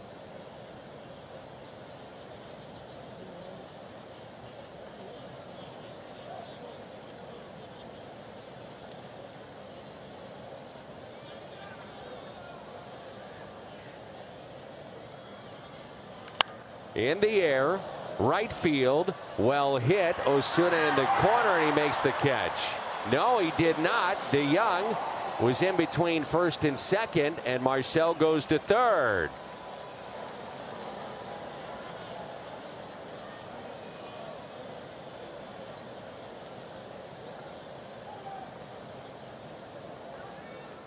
DeYoung was a little bit in between on what to do. He thought he caught it. I didn't see it fall at first because it blends in with the white uniform in that screen. Probably stopped right when he caught it, and then all of a sudden you could see he looked over to see where Ozuna was. And so now Foul that's play. Yeah, that's an error. So the runners will be at the corners. And Yadier Molina will be the batter.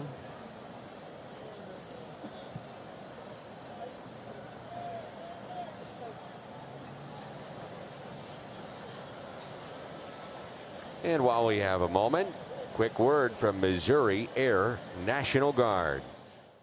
Missouri Air National Guard. For more, visit goang.com/mo.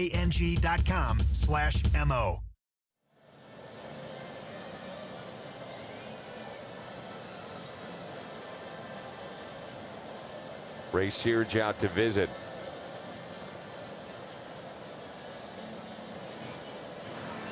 It's Clay Holmes, the right-hander, getting loose in their pen. Currently, the Pirates are carrying 9 right-handed relievers, 3 lefties.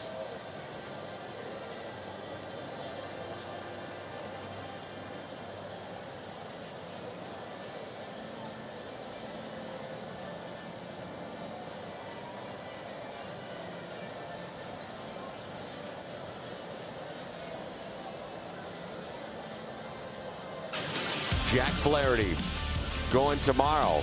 Budweiser, what's on tap? He was sensational last time out against the Giants. 8 innings, longest outing of his career. 1 hit, no runs, 1 walk, struck out 8. Will come your way noon, St. Louis time. Don't want to miss it. The Budweiser, what's on tap?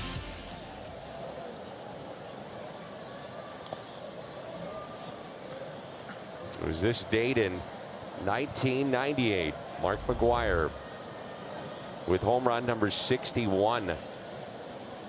September 7th of 98. Hit that off of Mike Morgan. Pitched for, I think, 12 different teams, including the Cardinals.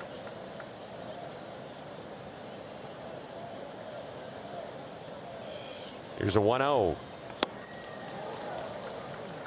You had not joined the Cardinals yet, but all of baseball was watching. Players, media, broadcasters, fans, the world. I used to make the people around me sit down and watch the highlights just so they would be able to see it. I knew it was history in the making. Pretty awesome to watch. Here's a 1-1. Fouled back, and it's 2 strikes on Molina, who's grounded to third, also grounded into a double play. I'm impressed that Brault's still in this game. Well, down 4-1. 88 pitches. And they had him hit in the 5th, but he can swing the bat, and I guess that's part of it. Yeah. Well, part of the learning curve too, right? How long can you go? Can you stay in there? Can you battle even when you're down? Only has 88 pitches.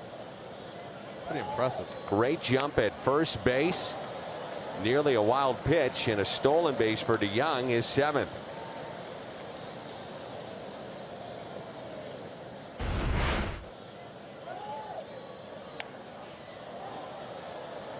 Pretty much gambling right there that he's going on first move, and no chance. Throw him out at second. Next time for a base hit right here. When Brault balked back in the 3rd, then he gave up the 3-run homer, and this time not even really paying attention to DeYoung as he become unnerved. The infield is in, and Molina takes a ball low. It's a full count and nobody out, with the Cardinals leading 4-1 here in the top of the 6th.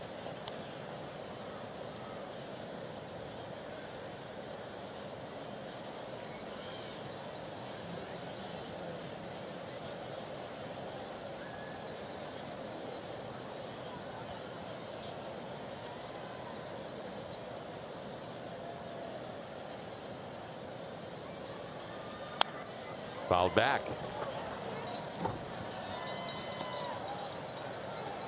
Here's the sac fly line. StatCast AI powered by AWS, and that line taking into account the speed of the runner at third and the arms of the outfielders. Going to hold you to that if there is a sac fly right here. Or I'm going to hold the truck to it. We'll have to see it from that angle.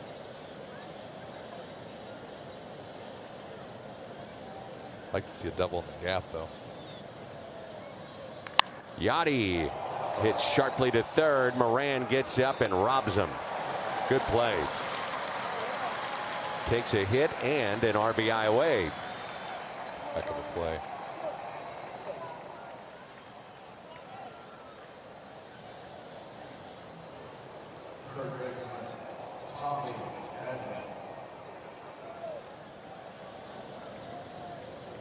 Now Tommy Edman, who has been hit by a pitch and also grounded out to third.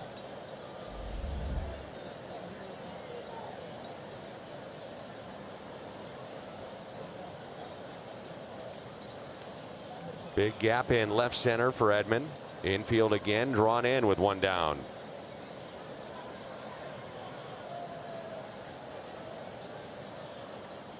Edman, base hit into left. A run will score. It's back to a 4-run St. Louis lead.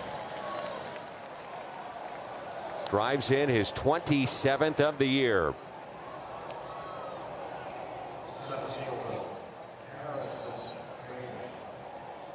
Good job of Tommy kind of staying back on this breaking ball. Doesn't hit it hard, but hits it in the right spot. Kind of hit the top of the baseball, but when the infield's in like that, ball gets through a lot quicker.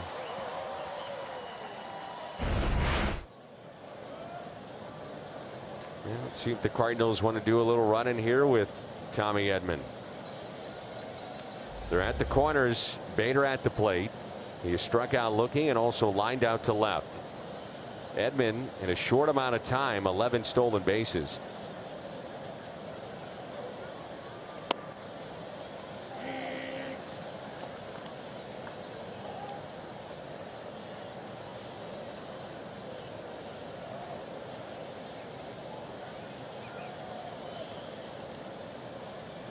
We're playing in game number 142 tonight. Cardinals trying to get to the 80 win mark. Inside, 1 ball, 1 strike.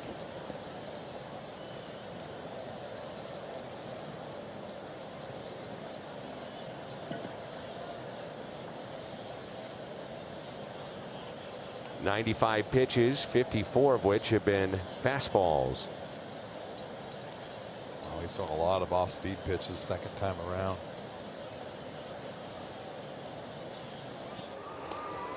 Check on Tommy Edman. Even the third time around, especially with guys in scoring position. I think that's the game plan, right? You throw everyone fastballs as long as you can, and then some guys in scoring position, second time, third time around, start using your off-speed.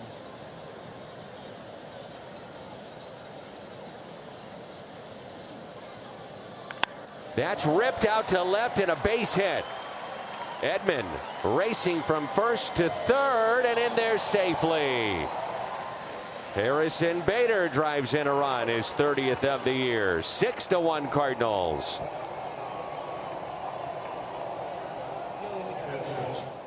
And that's going to be it with Wainwright coming up.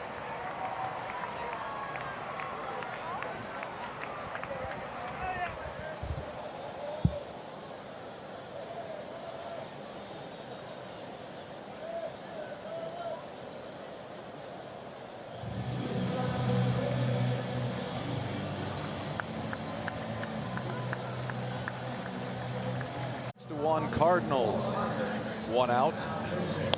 The Chevy call to the bullpen is Clay Holmes.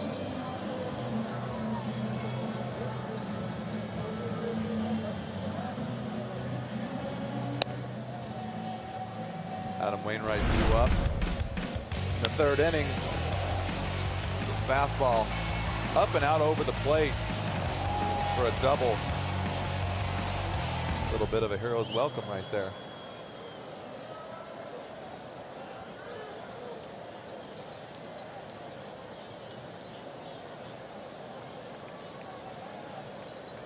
Holmes versus St. Louis in 2019 has a 14.73 ERA.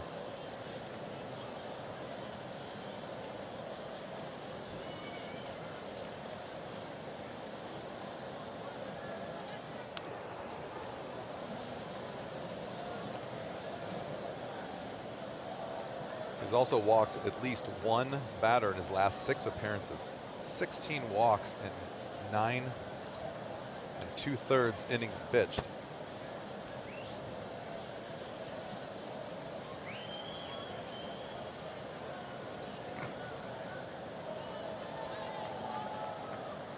To Wainwright is a strike.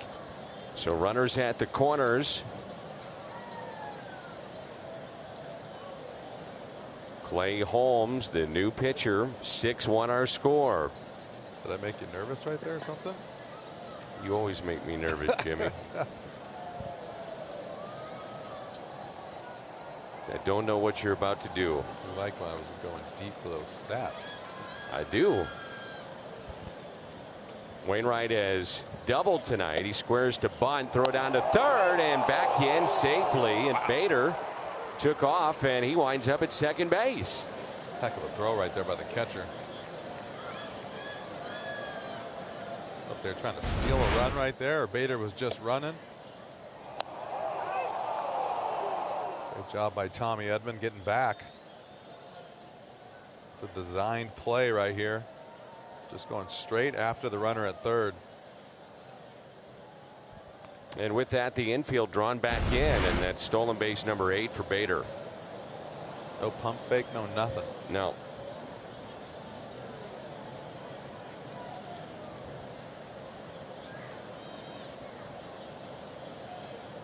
Here's a 1-1 pitch. Taken off the plate, 2-1.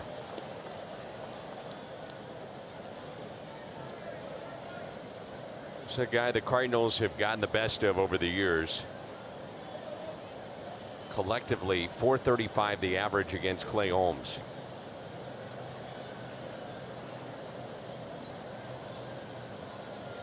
Infield in, and a 2-1 pitch to Wainwright.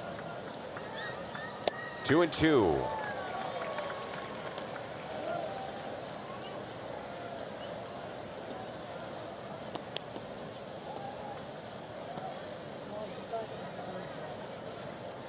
Looks a little like John Lackey hiding underneath there.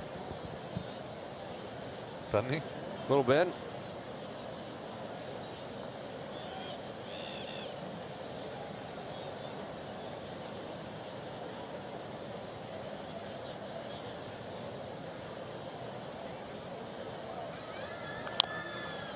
Chopped foul.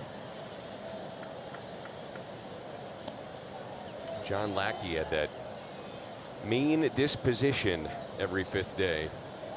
He's fun to be around, though. I enjoyed it. Except for that 5th day. Yeah.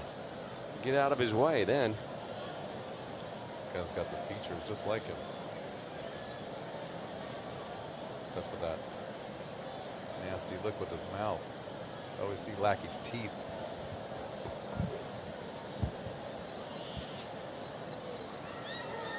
And a strikeout. He froze him. So the second out of the inning is a strikeout of Adam Wainwright. Top of the lineup, Dexter Fowler.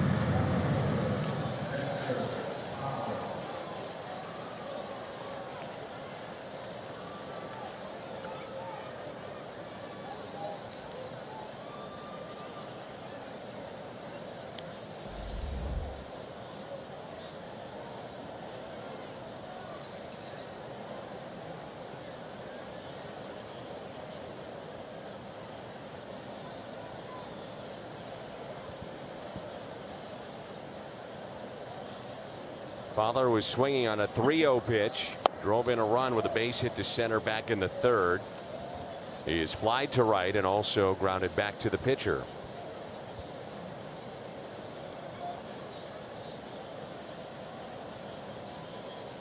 Brewers and Cubs now tied 1-1 in the 6th inning. And the 1-0 pitch to Fowler. Hit out of play.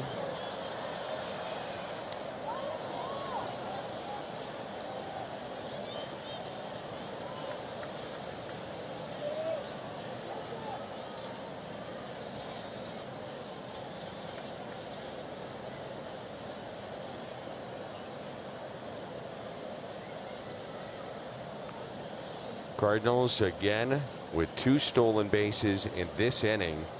19 different players have stolen a base for the Cardinals.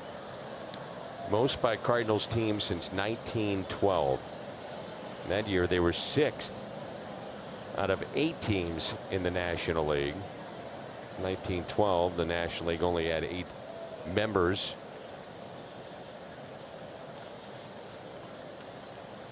Things have changed. And they may change again. We've got 30, you may get up to 32 before not too long.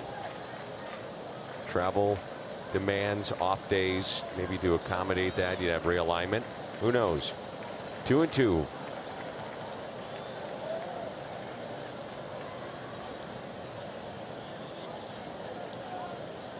Now time called. Another round of playoffs. Yeah. It's completely upset all of the record books. 2-2 pitch to Fowler. Struck him out. So Holmes comes in, strikes out Wainwright, and then gets Fowler. It's 6-1. As we move to the top of the 6th at PNC Park, we've been trying to chronicle the story of the missing M in the Big Mac land sign back in St. Louis. Well, the guy that broke it has weighed in. Paul DeJong told me he hopes they don't replace it. DeJong said it's part of the wear and tear of the season. It broke. We got on a roll. Don't bring it back. He said we've moved on. The Cards are 14-5 since DeJong destroyed the M. He says he's got his eye on the G next. Kind of like what they did with Big Mac. They put a Band-Aid on the Post-Dispatch sign. The G.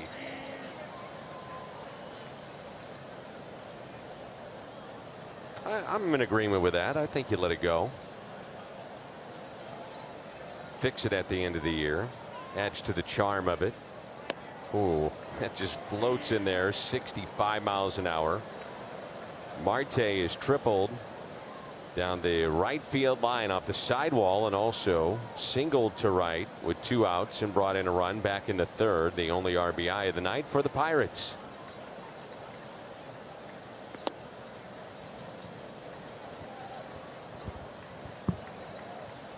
I think that what you were talking about with the home runs, I think that's some of the fun in the game. Like they left the M out, they put the Band-Aid on the sign, and let's have a sense of humor. Good stuff. In the air, right field. And let's face it, if you're the one that is got the advertising there, you're getting a lot of publicity. So the best part was that, like, 2 days after we had talked about it and you had called it the Big Ackland, they had a hashtag out already. Did they really? Yeah. Big Ack. And I think I actually saw it on TV watching a commercial. Oh, that's funny. Because they do advertise the home run of the Big Mac land every now and then in other places, or they put it up on the scoreboard. Sure. So they had a hashtag Big Act Land. And I was just thinking to myself, one more thing that Scoops started to here's my make idea. Roar. You could now you need an air conditioning company. Big AC. The fly ball, left center. Harrison Bader is there.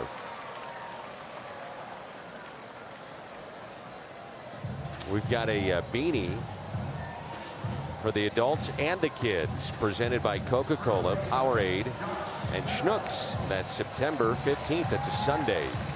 Get your beanie. Beanie cap? I was told it's a beanie. It is a beanie.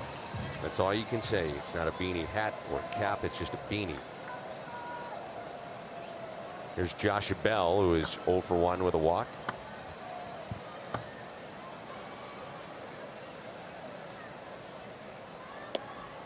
'61. That one slipped. Would you say the one was 73, right? He had 65 to Marte. That's right, 65. I saw 73, which is slower than normal, but not much.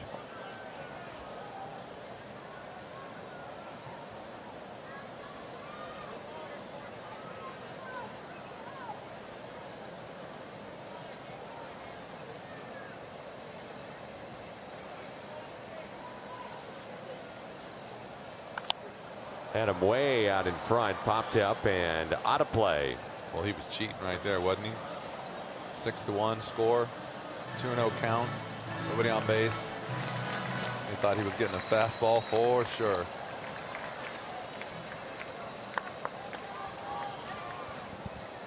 Little pitch range right there. 61 to 92. Out of play again.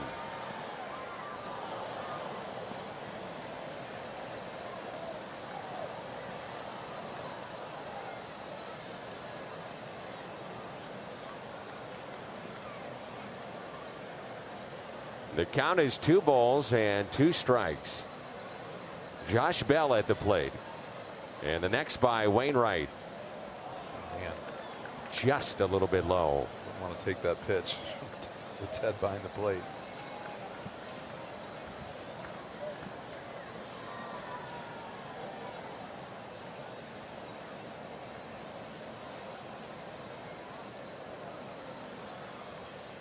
Curveball on the ground. Colton Wong from the outfield grass. Out number 2. Bell 0 for 2. And the batter will be Colin Moran.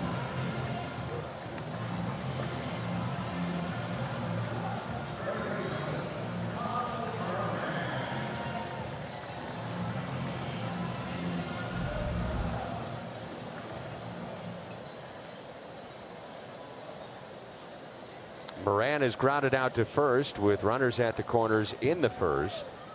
And grounded back to Adam Wainwright. This has been one of Adam's so far better starts on the road. He's putting it together. You notice how he was getting a little bit better, His pitches have been getting sharper as the season's gone on. He's kind of peaked and then had a little valley. You can see when he starts messing around out there and changing up his delivery and dropping down and doing stuff. Everything's working for him. And the 1-0 pitch. 1 ball, 1 strike. Looking forward to watching Jack Flaherty tomorrow, and he'll go for the Cardinals. We'll have it for you here on Fox Sports Midwest. Every 5th day, you can't wait to watch that young man go. The 1-1 inside, 90 miles an hour. Alex Bregman tonight became the 3rd Astro with 100 runs, 100 walks, 100 runs batted in. First since Lance Berkman in 04. That's a fair ball taken there by Goldschmidt. He'll step on the bag. Wainwright is through 6. We head to the 7th of game 2. It's 6-1.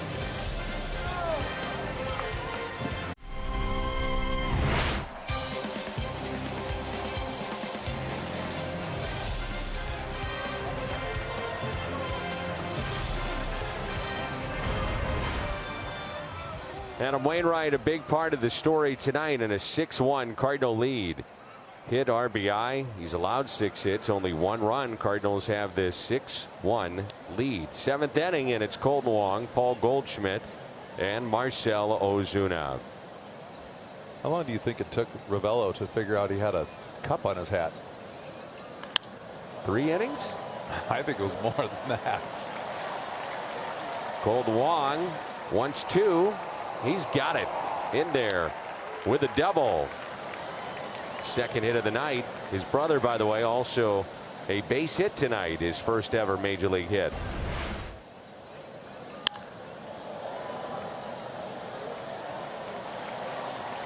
This guy could do so many things on the field.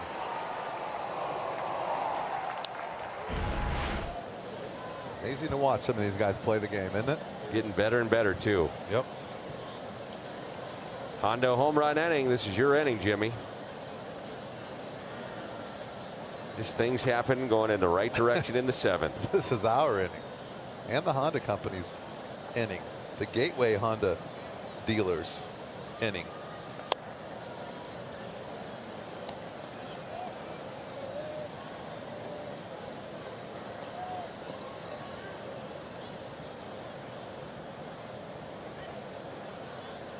So the runner at 2nd, Colton Wong. Goldschmidt has walked, popped out, and grounded out. Here's a 1-0 pitch. Taken high, 2 balls and no strikes. He's hit 9 straight against the Pirates, 14 of 17 this year against Pittsburgh.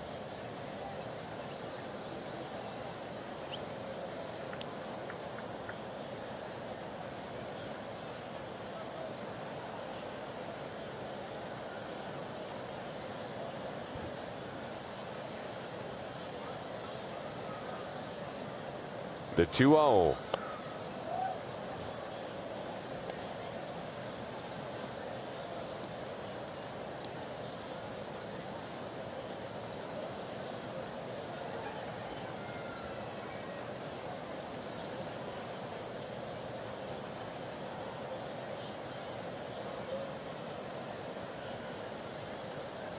Turn him loose on 3-0 and then pick up number 3-0.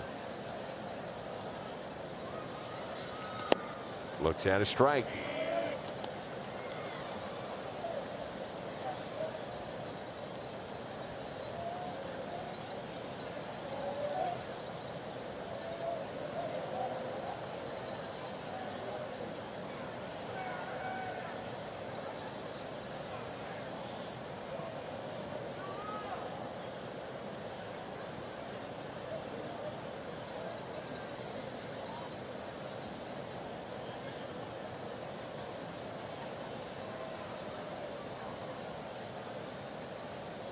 The 3-1 pitch, 3-2.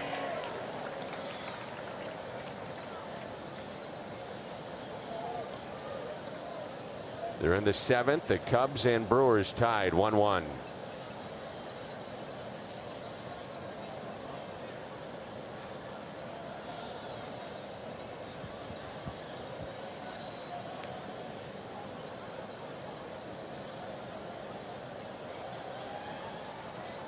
The 3-2 pitch. Struck him out.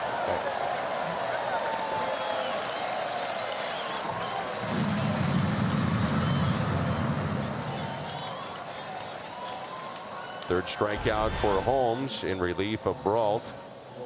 Ooh, boy. It's another one of those good pitcher's pitches. Looked like it was going to be a strike and it tailed inside.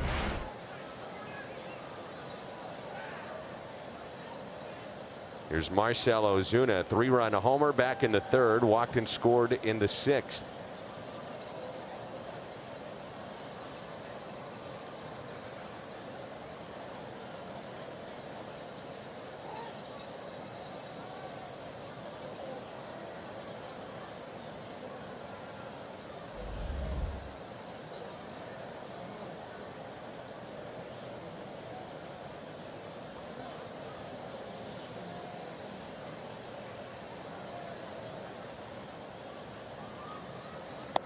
And that pitch is strike.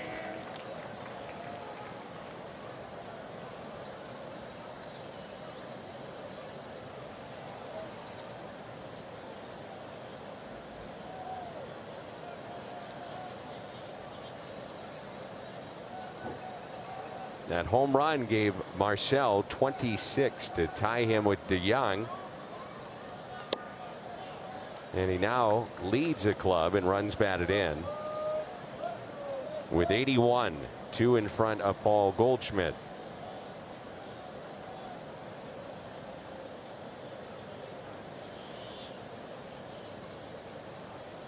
Holmes came in with 2 on and 1 out back in the 6th. His ball went 5 1/3. Gave up 6 runs on 6 hits, struck out 2, walked 2, and the home run to Marcell.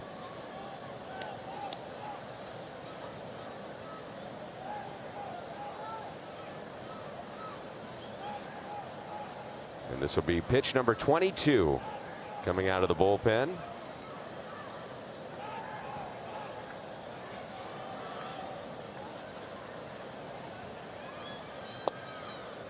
Three and one. It's amazing. You said Marcell had 82 RBIs. He missed what, 5 weeks? Yeah. Of this season. Imagine where he'd be without that. June 28th through August 3rd. Yeah, he was on his way to being the All-Star for the Cardinals. On his way to definitely having 100 RBIs.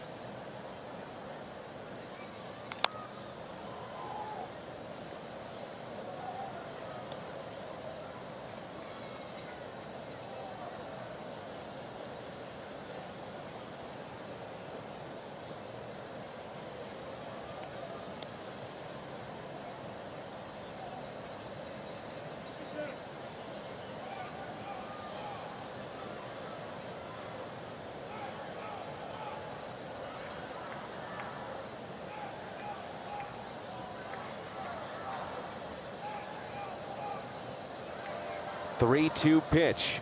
Ozuna looks at a ball, and that was a better pitch.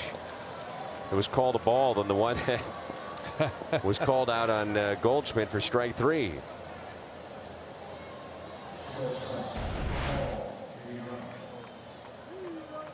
Well, that's actually in the strike zone, but crossed him up.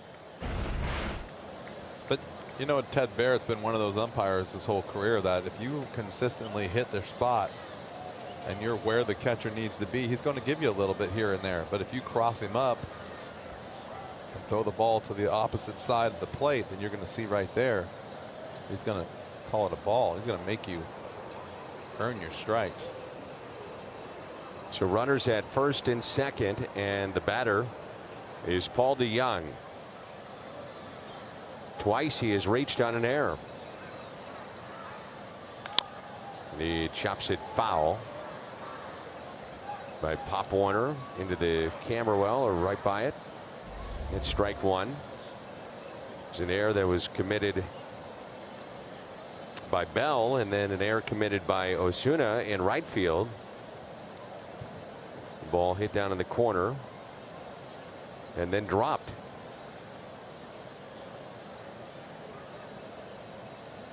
Outfield straightaway. They are deep for the Cardinals shortstop.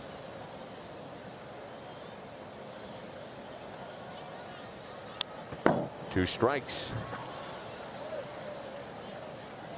You know, we got Flaherty going tomorrow, and we both were saying off the air last night, we're having dinner and we're talking about where the Cardinals are going. We both believe at some point, whether it's this year or next or within the next 5 years, but Flaherty's going to throw a no-hitter.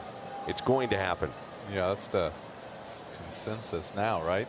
The stuff that he has, as much as he's learned this year.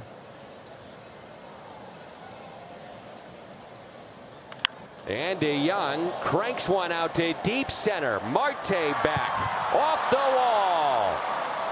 They can piggyback each other on the way home. Here comes one. Here comes another.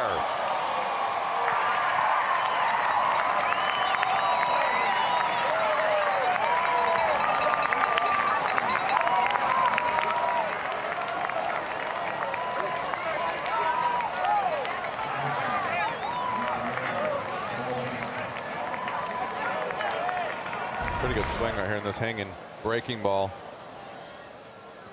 Just missed it a little bit.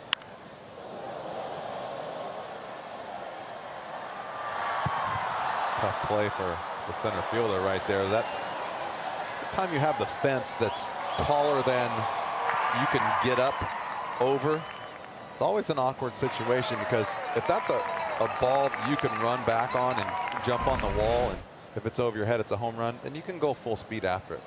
If it's a ball that you can't get to the top of the fence with, then you got to be careful because of the bounce. It's picked by Bell on a low throw by Newman. It's DeJong's third extra base hit on an 0-2 count. All three are doubles. He's now 4 for 5 against Holmes. So you see this right here. He's going back, right? Well, if this ball's over the fence or it gets caught, you can go a lot harder. The fact that that ball is kind of in between, where he was a couple steps behind it, but the fact that that fence is, say, 10 feet high, and you really got to get a great jump up on that wall to rob a home run, it makes it actually a little bit tougher to play that ball, because you have to be worried about the carom. Here's Tommy Edman. He's got 7 home runs, 5 coming from this side of the plate.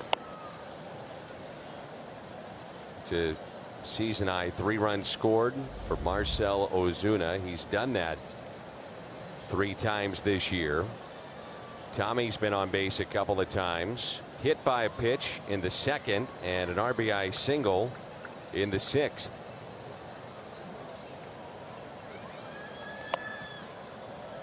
Coming off a night in which he popped 2 of them, and one of those coming in the 7th inning. In our Gateway Honda home run inning. Guys are letting us down tonight, not hitting a home run in the 7th.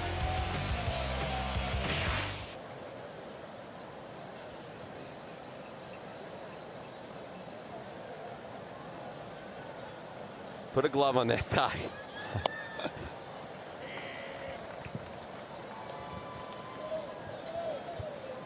Talking about how I was hitting my driver so crooked the other day. Uh-huh. Gonna beat you here on Monday in Colorado. We'll see. It's all about driver. Just straighten out that driver. It's now 2-2. Ted's about had enough of this game. He's ready to move on. So widen up the strike zone. Let's go. A fan almost paid a dear price in getting that souvenir last night from Tommy Edman. You think? Yeah, I do. The 2-2 spoiled.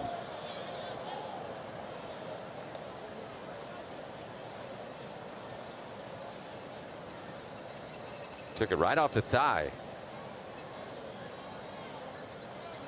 Without a glove. That's right. Right in the cargo shorts. Some big old cargo shorts.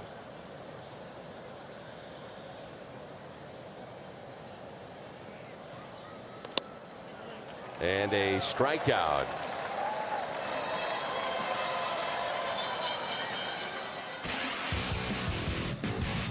Paul DeYoung with a double. The wall in center makes it 8-1. Of Allegheny Health Network Cancer Institute. These bells symbolize hope and honor all cancer patients. We ask that after our moment of silence, please ring these bells to continue recognizing those for whom you stand. And now we ask for a moment of silence to honor the memories of those who have lost their battles and pray for strength and courage for those whose battles are ongoing.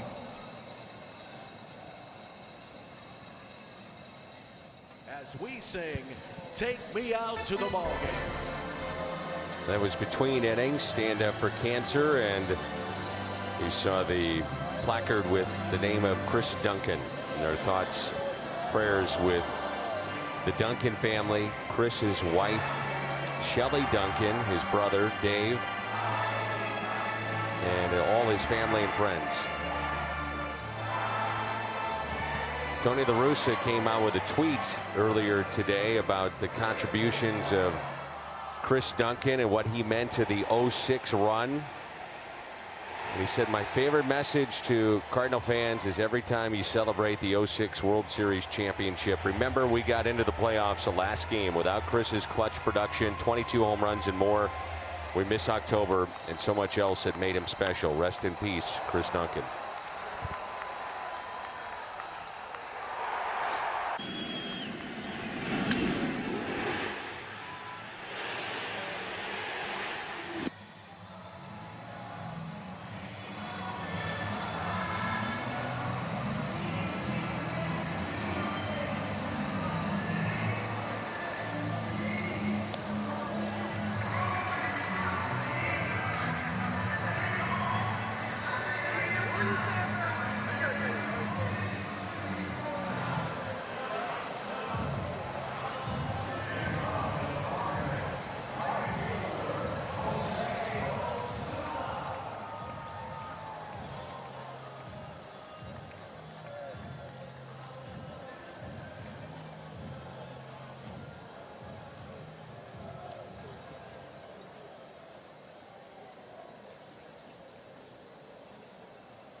God rest your soul. Man, that last picture. Pretty great picture right there. That's how I remember it. 8-1 our score. Wainwright back to work. And the first pitch flied into right, and coming on to make the catch, Dexter Fowler.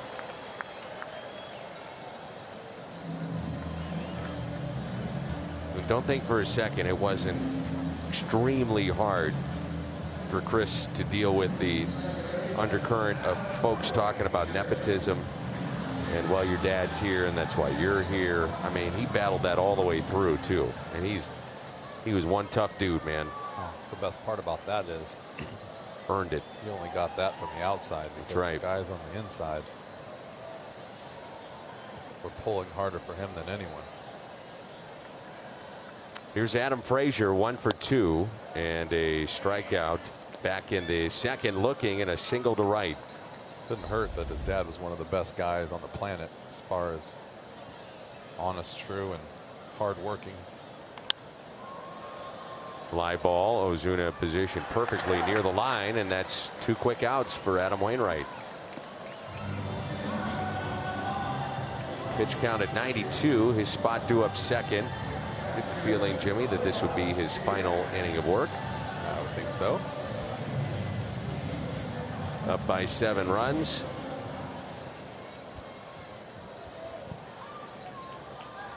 I know one thing. The other day, I saw 3 innings out of Genesis Cabrera. I want to see some more out of the bullpen. Young man was good the other day against the Giants.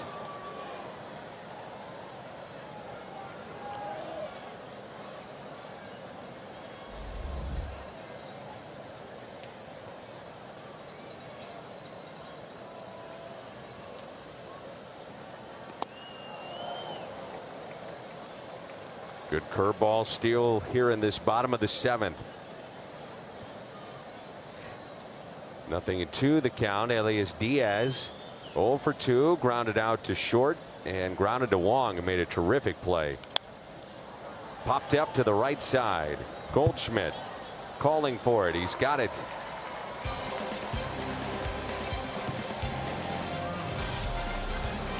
Due up second for the Cardinals. It's Bader, Wainwright, and Fowler. And Adam has done a little bit of everything tonight, whether it be at the plate or what he's paid to do on the mound. Our Budweiser player of the game. 7 innings, 6 hits, a run. It was earned, 1 walk, and 3 strikeouts along the way.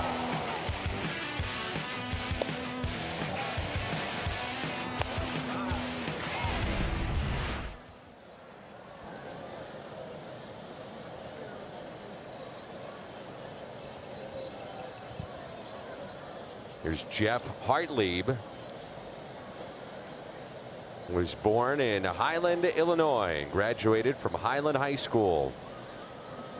He attended Quincy University. He was going there to play college basketball. Went for 1 season. And then transferred to the powerhouse known as Lindenwood University in St. Charles and pitched there for 3 years. Do you hear me, ball game? Powerhouse, Lindenwood University. I heard you. I was here the last time you said that. All right, we'll just making sure that we got the Chevy call to the pen. Oh, okay. We've had about enough of you. Ditto. Already too many games together. 2 days in a row. Jimmy, it's only our 2nd game in a row. That's what I mean. We're both under the weather and still going strong.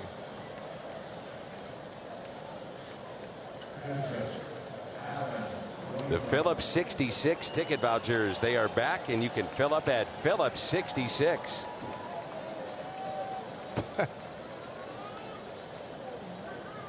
The rally cap working. All right over there, my friend? Yes, sir. Well, you got me laughing. I'm a little surprised to see Wainwright hitting. Now he may hit and then come out of the game. I don't know. I was thinking that, but you have 75 guys in that dugout, pretty much. And no one's throwing in the pen, but yet you got a full-blown high school football team in there and a bunch of guys that can hit and probably could use some at bats.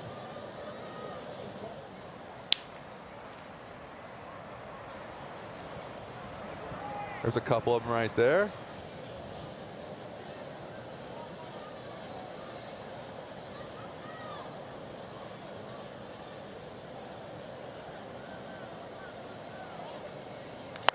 And Wainwright sends it into shallow right field. That'll drop in for a hit. The old put the glove up, which gives it dead away that you're not going to catch it. So the base hit into right after the walk to Bader. Could hold him out now and then pinch ran for him. The batter will be Dexter Fowler. Check out the pitching coach. He's fired up every time one of his pitchers get on base.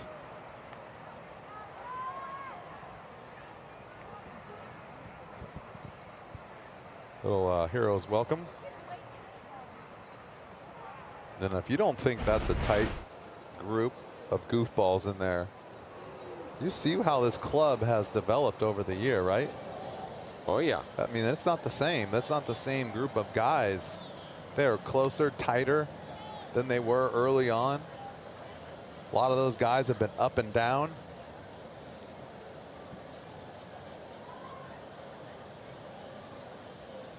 Been around a little bit. Had a lot of meetings together, a lot of talks, a lot of nights out at dinner. Definitely becomes better, closer, the longer the season goes on. And this guy right here, he's one of the best, trying to keep that team together. Tries to get all the young guys out to dinner. Tries to keep everyone going in the same direction. Dexter has really come a long way this year. 2-0 pitch. Tapped it foul. Crowd tonight 23,996. 23996.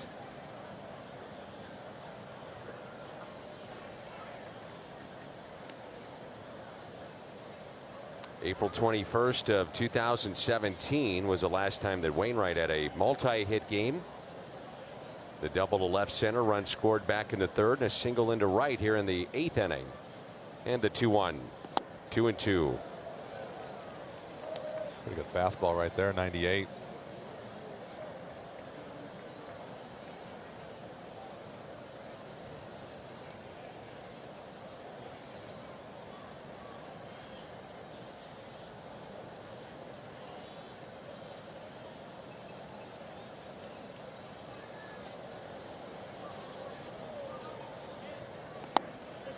And he got him that time. Earlier in the at bat, that was called low. You know what Dexter just said? Trying to move this game along, Ted? He said, yep. And that ball is down and in. But he's been very consistent with if you throw the ball to the glove, you're probably going to get the benefit of the doubt. Brings in Wong with runners at first and second. 2-hit night for Colton with a single and a double. Adam Wainwright just turned 38. And he is now the oldest Cardinals pitcher with a multi-hit game since Bob Gibson back in 1974. Just another stat. Anytime you're mentioned with Gibby, though, it's a pretty good one. Yep. You'll take it.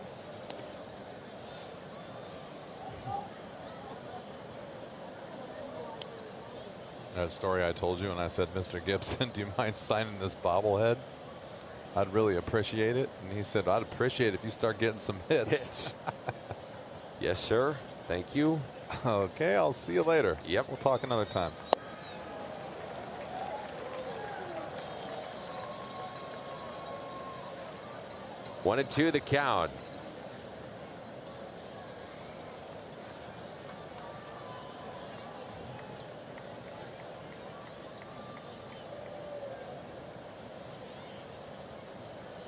Goldschmidt on deck. First and second. And Wong takes a pitch in at 98. Hartleaf's got a big arm. I mean, he's hit 97, 98 consistently. Just good smooth arm, too. He's got big body, long arm. Gibson, by the way, went 3 for 4 in that game, and he pitched all 9 innings. Shocking. Yeah, I was going to say, like, that's any kind of news. And a ground ball, backhanded by Bell. Hit the runner, and still the play made. Got to be kidding me. What a great catch by Newman. One way to get Adam out of the game. How about the concentration of Newman to make that play? That's a weird ball, too. It didn't even really go anywhere. Kind of deflected a little bit. Just barely hit off his shoulder. Watch this. It just hits off his left shoulder and kind of just doesn't really do anything.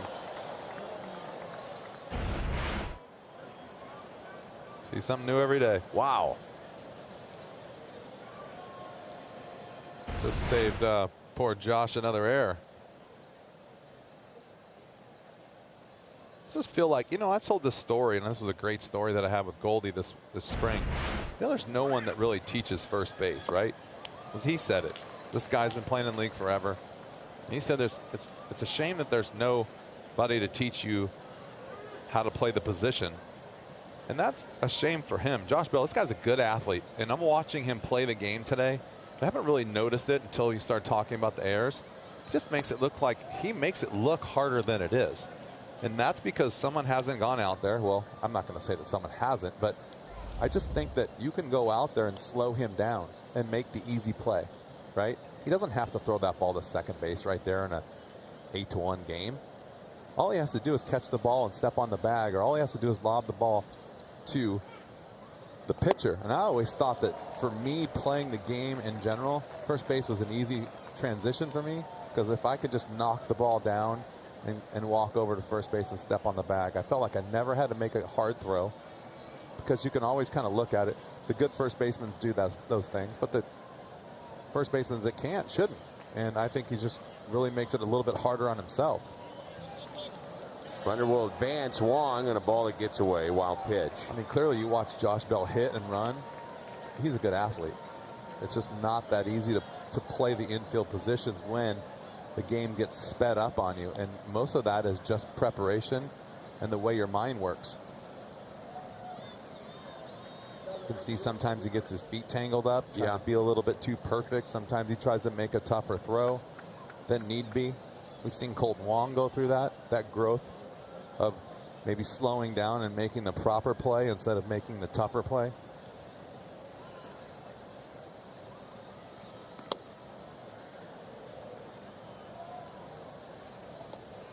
That's a good point. You'll see Okendo go out with Goldschmidt, at least in spring training, but he's not around. Now, we're told he's going to join the club at some point here in September. Well, I mean, a guy like Paul Goldschmidt's already polished, and he's the one teaching. You know what's really funny is I think last year in spring training or the year before, you know who was working with the first baseman? Yadi Molina. He probably wouldn't miss a beat over there, would he?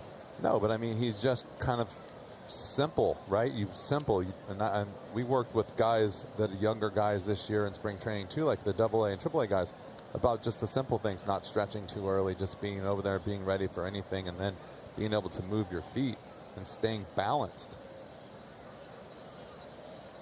Be ready for any throw. Can't anticipate the perfect throw. Cardinals have received now 5 walks in the ball game, and they're all loaded up for Marcell Ozuna. He had a 3-run homer that he hit back in the 3rd. He'll come up with the bases loaded and try to tack on some more.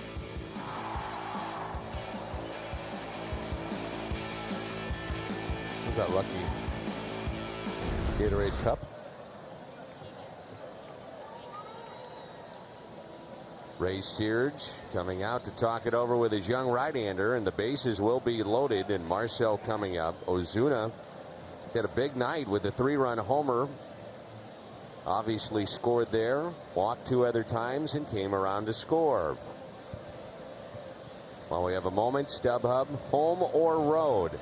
Head to StubHub to get your tickets even after the first pitch has been delivered. Official partner of the Cardinals, it's StubHub. Even after the puck drops? Yes, sir. Even after the kickoff? Yes.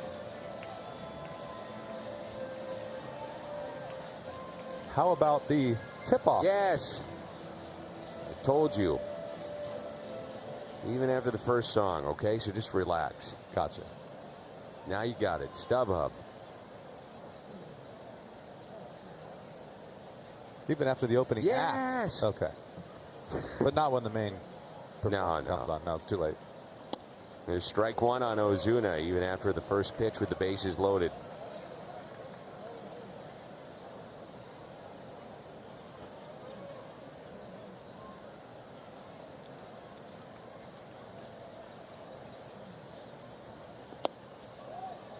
It's a ball and a strike.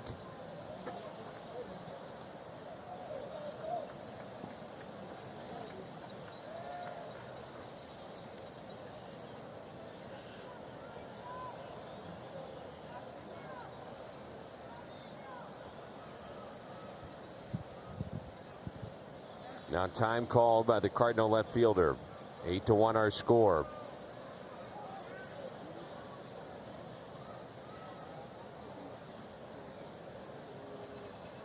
Parker Markle. Easy for you to say. Getting loose in the pen for Pittsburgh.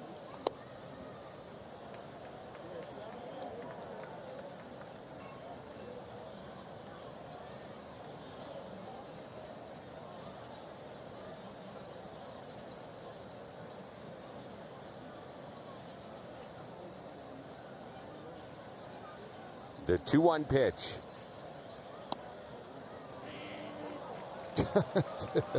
Come on, Ted.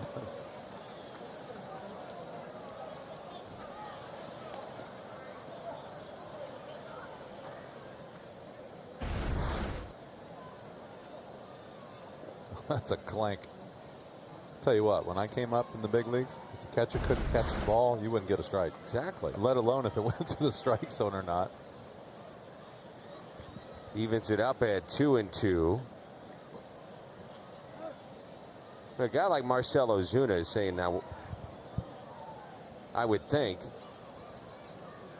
He's saying I got something in my eye. Well, you know what, Jimmy? He's saying, I realize it's 8-1. It's late in the season, but I'm trying to put up numbers That's too. what I would be saying.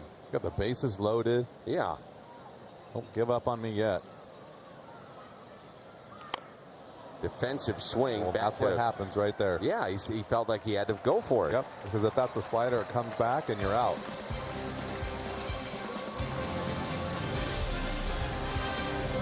Wherever legendary MLB moments happen, Budweiser will be there. And by Toyota, let's go places.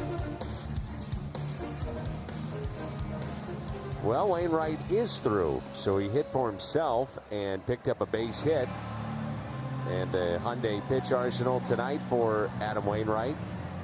I don't know, maybe what swayed it, Jimmy, was the fact that it's late and he's on the bases. You know what I mean? I'm stretching here. I don't know. I'm surprised if he was going to, if he's going to hit, why not just keep him in the game? Gonna leave it at that. So Junior Fernandez is in for St. Louis.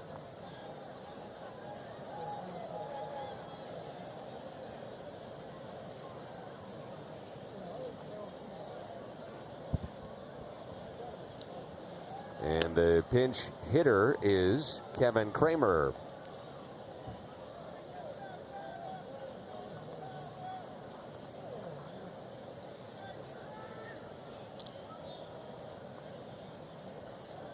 Chevy call to the pen.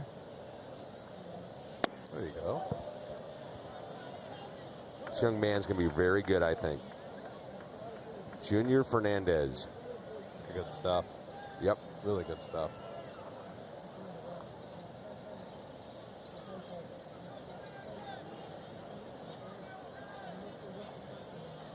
And the 1-1 pitch. The Pirates pinch hitting has not been their problem at all. .322.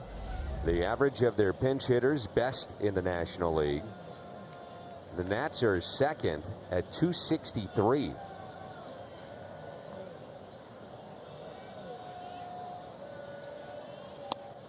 Fastball and a strike, 2-2.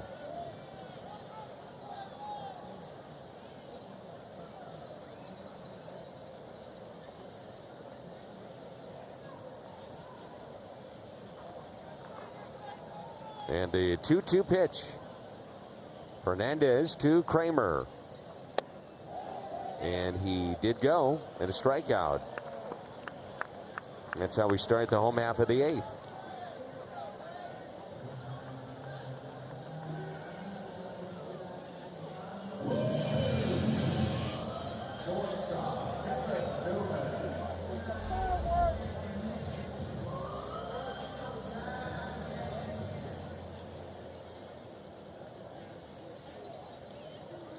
Seven innings, 6 hits, 1 run, 1 walk, 3 strikeouts, 95 pitches tonight for Adam Wainwright.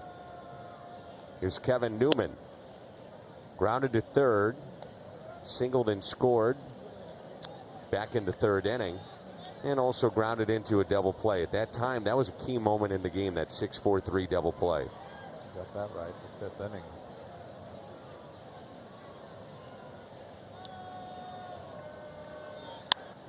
Out of play.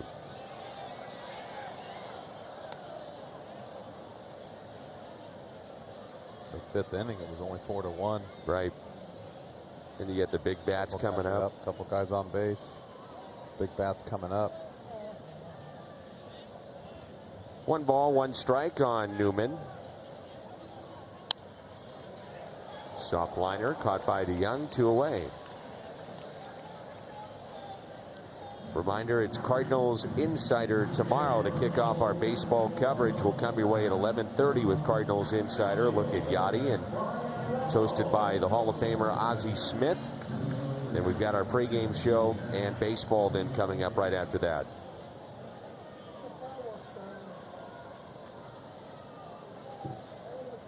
Here's Brian Reynolds, 1 for 3. Pair of strikeouts. And also a single to right, tried to extend it to a double, and was thrown out by Dexter Fowler back in the 1st. 2 outs and nobody on. Strike 1. For that pitch right there. 98 miles an hour. You throw an 85 mile an hour. That's probably a changeup, but it looks like a sinker. Just kind of went up there like a fastball and just barely moved off the plate. And the 0-1 pitch by Fernandez. I would imagine too, Jimmy, it's from the managing perspective in September with all these different guys, trying to keep people sharp is not an easy thing to do. Well, and then you also have to figure out who you're trying to keep sharp and who you want to see. And that's the big difference between managing in a pennant race and just managing in September is you got to keep your guys sharp, because then you got to think about who am I going to take with me on that playoff roster. And who do I want to see play next year? Well, the answer is no one for next year, because I'm trying to win this thing. And so a couple of those guys that are sitting on that bench are just going to be sitting there watching. But they're getting experience. They're just not getting a chance to play. But that's just the way it goes. Now, what kind of experience do you get if you're sitting next to Jose Martinez? Getting a little bit of music. A little upbeat. Little salsa dancing. Yeah. Chop left side. Edman gloves, spins, throws. What a play. And don't forget the most important thing. You learn how to pull for your teammates. And he does that as well as anybody. All game long. Telecast presented by the authority of the St. Louis Cardinals and may not be reproduced or retransmitted in any form. And the accounts and descriptions of this game may not be disseminated without the express written consent of the St. Louis Cardinals. Our game summary: Cardinals jumped out on front. They have never looked back. 8-1 our score. Wainwright 7 innings. Ozuna 3-run blast. Paul DeYoung 1 for 4. Double off the top of the wall in center to drive in 2. And Starling Marte 2 for 3 with a triple. And the only run batted in for the Pirates. Parker Markell is our Chevy call to the pen. And the batter will be Edmundo Sosa pinch hitting for Paul DeJong.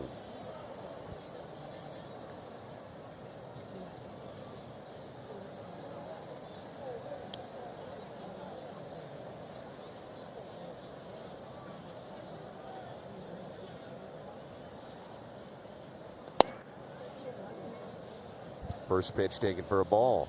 I just had to wait, maybe just to make sure. Well, I was getting it in my ear from the truck also, and the ironic part of it is that the guy with 4 days in the big leagues gets the benefit of the strike zone, and the guy with 12 years gets rung up. One How ball, the one game has strike. changed. Yeah.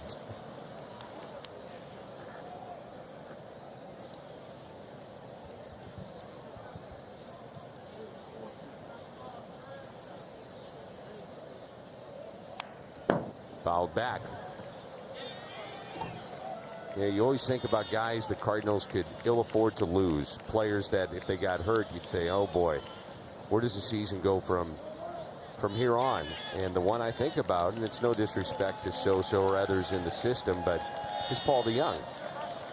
I mean, he is just as steady as they get. Now, granted, he's had a couple of issues this week on balls that if he makes the play, they might win it. But that hits Sosa. That's, you know, what my point is that DeJong has meant so much to this team. Yeah, there's a couple guys. I think of that. You think about both sides of the ball with DeJong. Think about both sides of the ball with Goldschmidt, Yachty.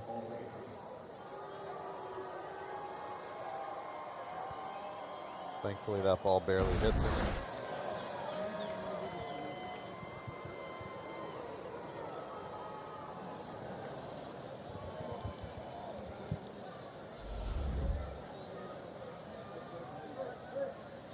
Yeah, this guy, he's never coming out. Nope.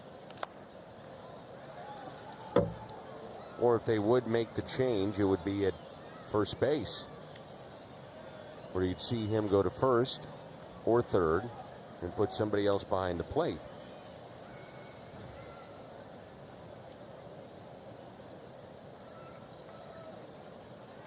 Molina tonight is hitless, 0 for 4. Not anymore. Maybe that's why. Yep. 10th hit of the night for St. Louis.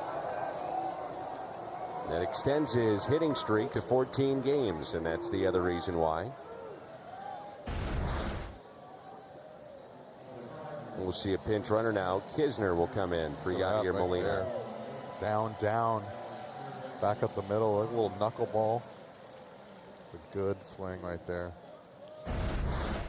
Makes it look so easy. At times. Like everyone else. Not as easy as it looks. So runners at first and second. Nobody out. Tommy Edman. Popped foul and out of play. Oh.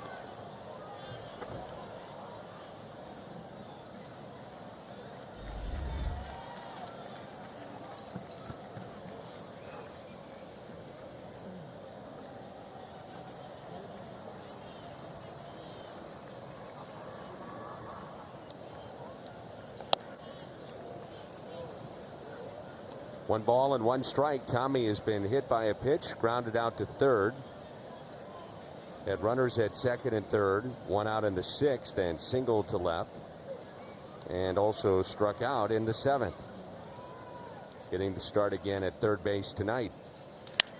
Broken bat popped up on the infield fly called, and there's the first out.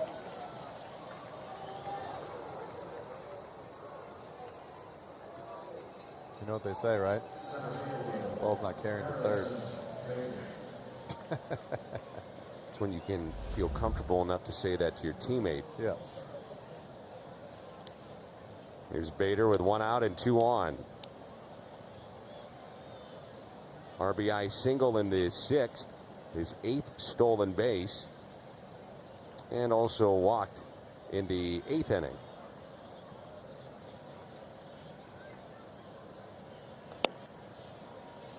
Eight 1 our score, and there's strike one.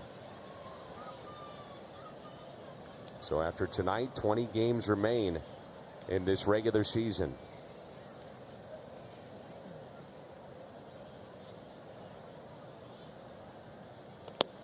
Nothing in 2.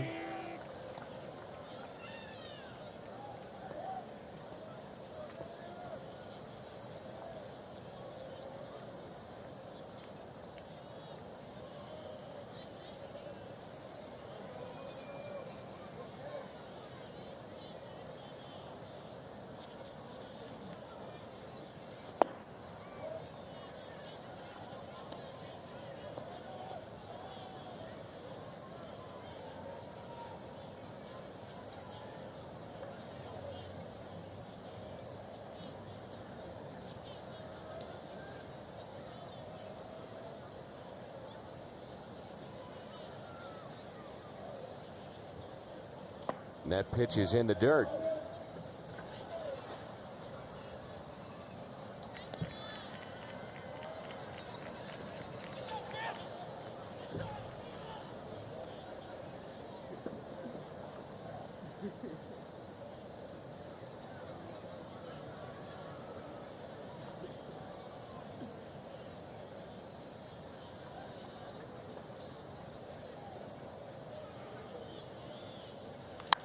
And a fly ball into deep right center. It's at the wall and it's gone. A Cardinal fan, though, reached over the wall, and they may make that a double. We'll see.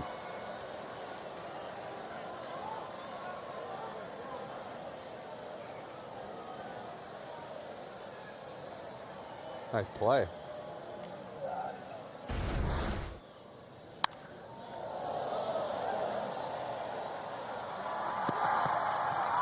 Oh, yeah, clearly reached over the wall, and that will be a double. I mean, I think you should get a homer for this. If the visiting fan can reach over the fence and catch it.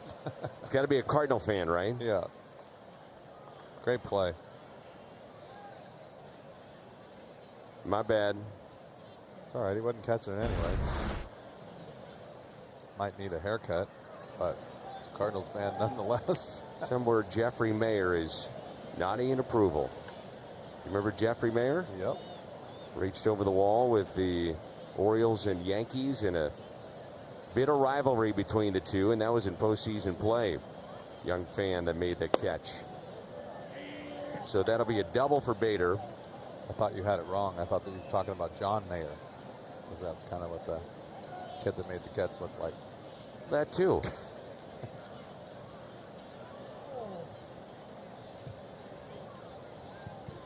So it is an RBI, though, for Bader, and that'll be a wild pitch, but Kisner will stay put. I like this. All right, nicely done. Make the catch and then give it to the young fan, who's keeping score, too. Good job. Or she's doing her homework. Pretty cool right there. Yeah, that's keeping score right there. Nobody keeps score but me and you. Jimmy, you gave up in the second inning on your scorecard. There's a swing and a miss by Ronhel Ravello. Well, the thing I like is at least you're honest about it. Well, it's hard. It's hard to keep all of your stuff straight, analyze the game. Yeah. Carry you on my back, get your water, get your coffee. Use the binoculars, tell you who's running in from the dugout or the bullpen. It's a lot of work. I don't know how you do it. I don't know how McCarver can keep up with you.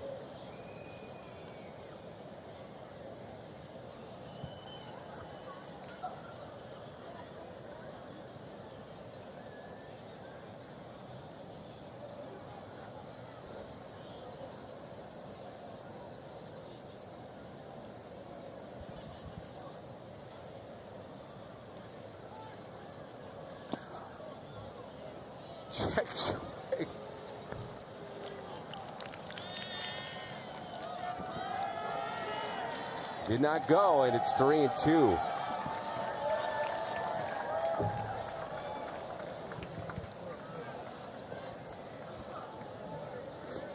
You all right there, buddy?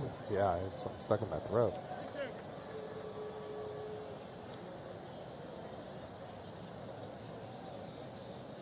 Three and two, the count on Rangel Ravello. Runners at second and third. Puts it in play, and a ground ball. That'll score a run. Kisner scoring.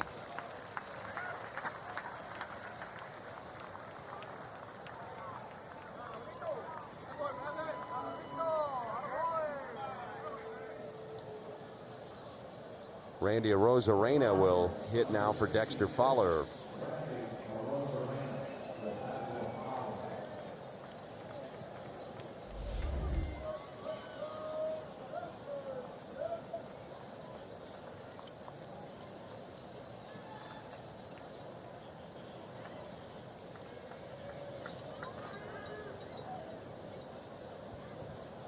Runner at third and two down. 10-1 our score. And that pitch is strike. So the Cardinals here in this top of the ninth have added 2 more runs. They have out hit the Pirates 11-6, and they lead 10-1.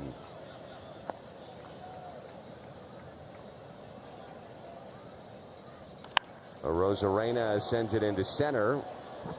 Starling Marte under it and makes the catch. Tell you what, he didn't miss that by much. Nope. Give me some water, Jimmy. New pitcher for St. Louis, and a lot of changes for those that came into the ball game to pinch hit and stayed in the game. We'll tell you about those changes momentarily, but our Chevy call to the pen, Daniel Ponce de Leon. This will be his 12th appearance of the year. Majority of his appearances have come from the starting rotation.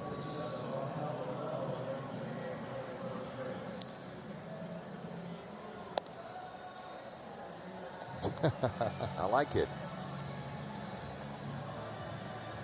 Clearly a fan of Tim McCarver.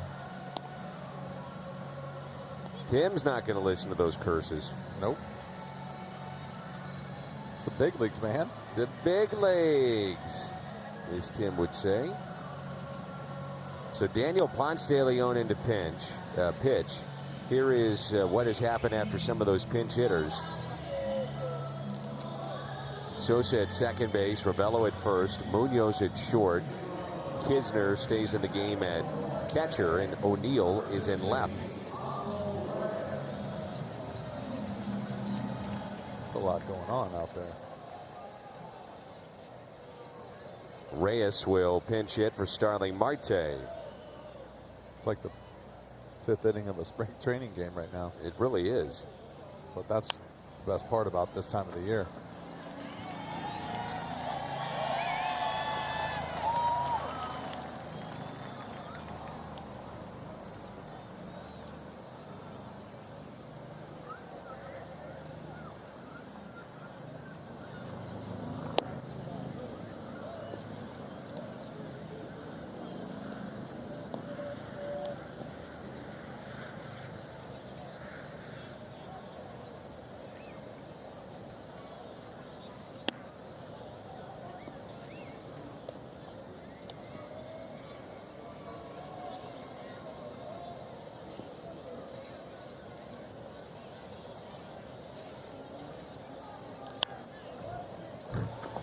What do you think the future is for Daniel Ponce de Leon? What do you think it is? Bright. I would agree with that. Yeah? Not really sure. You know what? I think it just all depends. Like each year you have, you know, guys that either get hurt or get healthy or have good years or sign to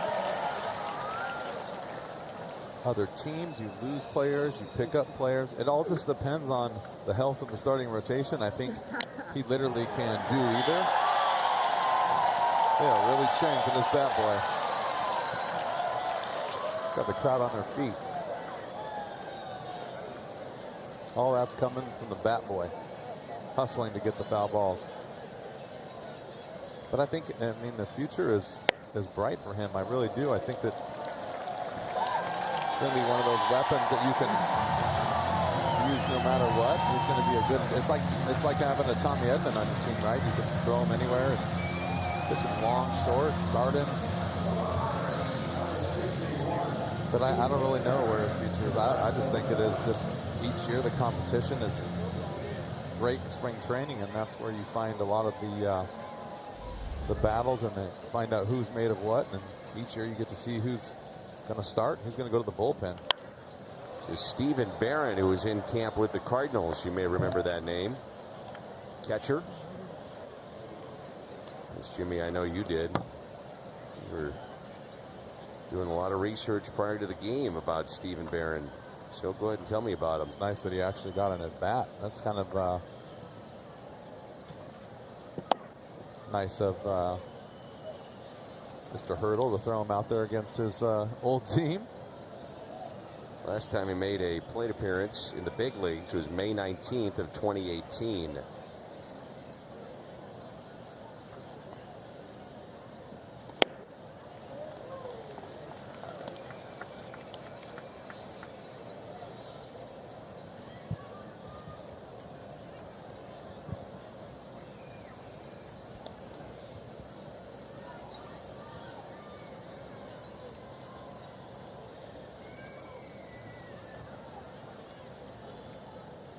And the 1-2 pitch.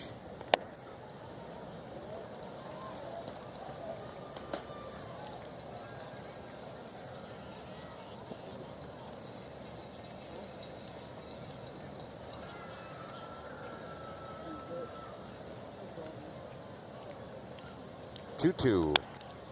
Get out of play.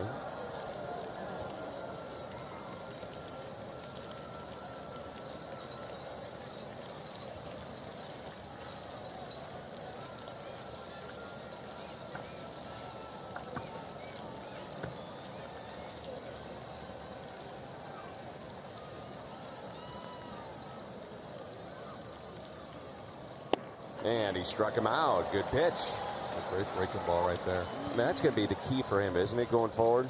Yeah, it's always going to be the off-speed stuff. Obviously, his fastball is nice. He had trouble early in the year throwing that breaking ball, slipping out of his hand. That is a great breaking ball right there. Wainwright went 7 tonight. 6 hits, 1 run, 3 strikeouts, a walk. Fernandez, scoreless inning with a strikeout, no hits. Here's Colin Moran with a runner at first base.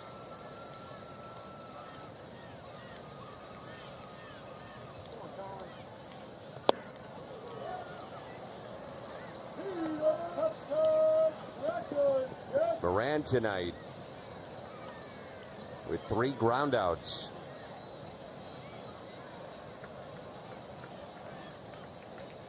Twice to first, once back to Wainwright. And the 0-1 pitch. They play behind the runner at first base.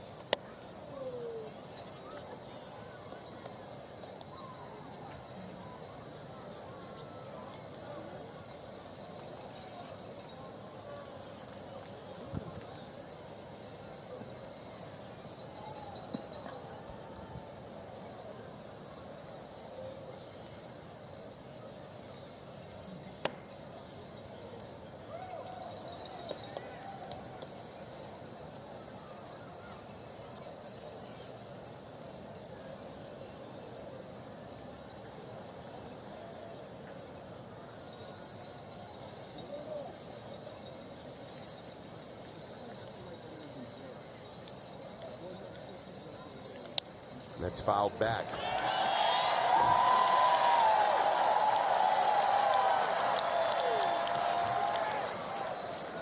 Well, you know when you're having a tough year, when the fans are cheering for the bat boy in the 9th inning.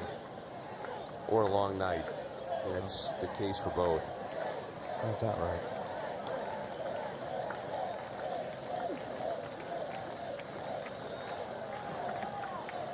The 2-2 pitch. Swing and a miss. Back-to-back strikeouts for Daniel Ponce de Leon. Yeah, it's been a nightmare for the Pirates this second half. I mean, remember coming out of the break, everybody was jumbled together in the Central Division. Everybody had a chance. you are going in two different directions, like to say, and you're managing two different types of teams where Cardinals are trying to keep people fresh and keep some of their players in games, and the Bucks are probably trying to figure out who they're going to play with next year. Yep, without a doubt. And then you also have to have some respect for the players that you've had all year that are trying to put up some numbers. At the same time, you're trying to see maybe who you won't have next year and who can replace them. Yep. Not an easy game this time of the year. Here's the 0-1 pitch. And the Pirates are down to their final strike. That bat boy is on it. The Cubs were in first place. Cincinnati was in last place at the break. 4.5 out. That was it. And the 0-2 pitch by Daniel Ponce de Leon ends it with a strikeout. 3 consecutive strikeouts, and this ball game is over. The Cardinals take game 2, and it's win number 80. They're 80-62. Off to the post-game show.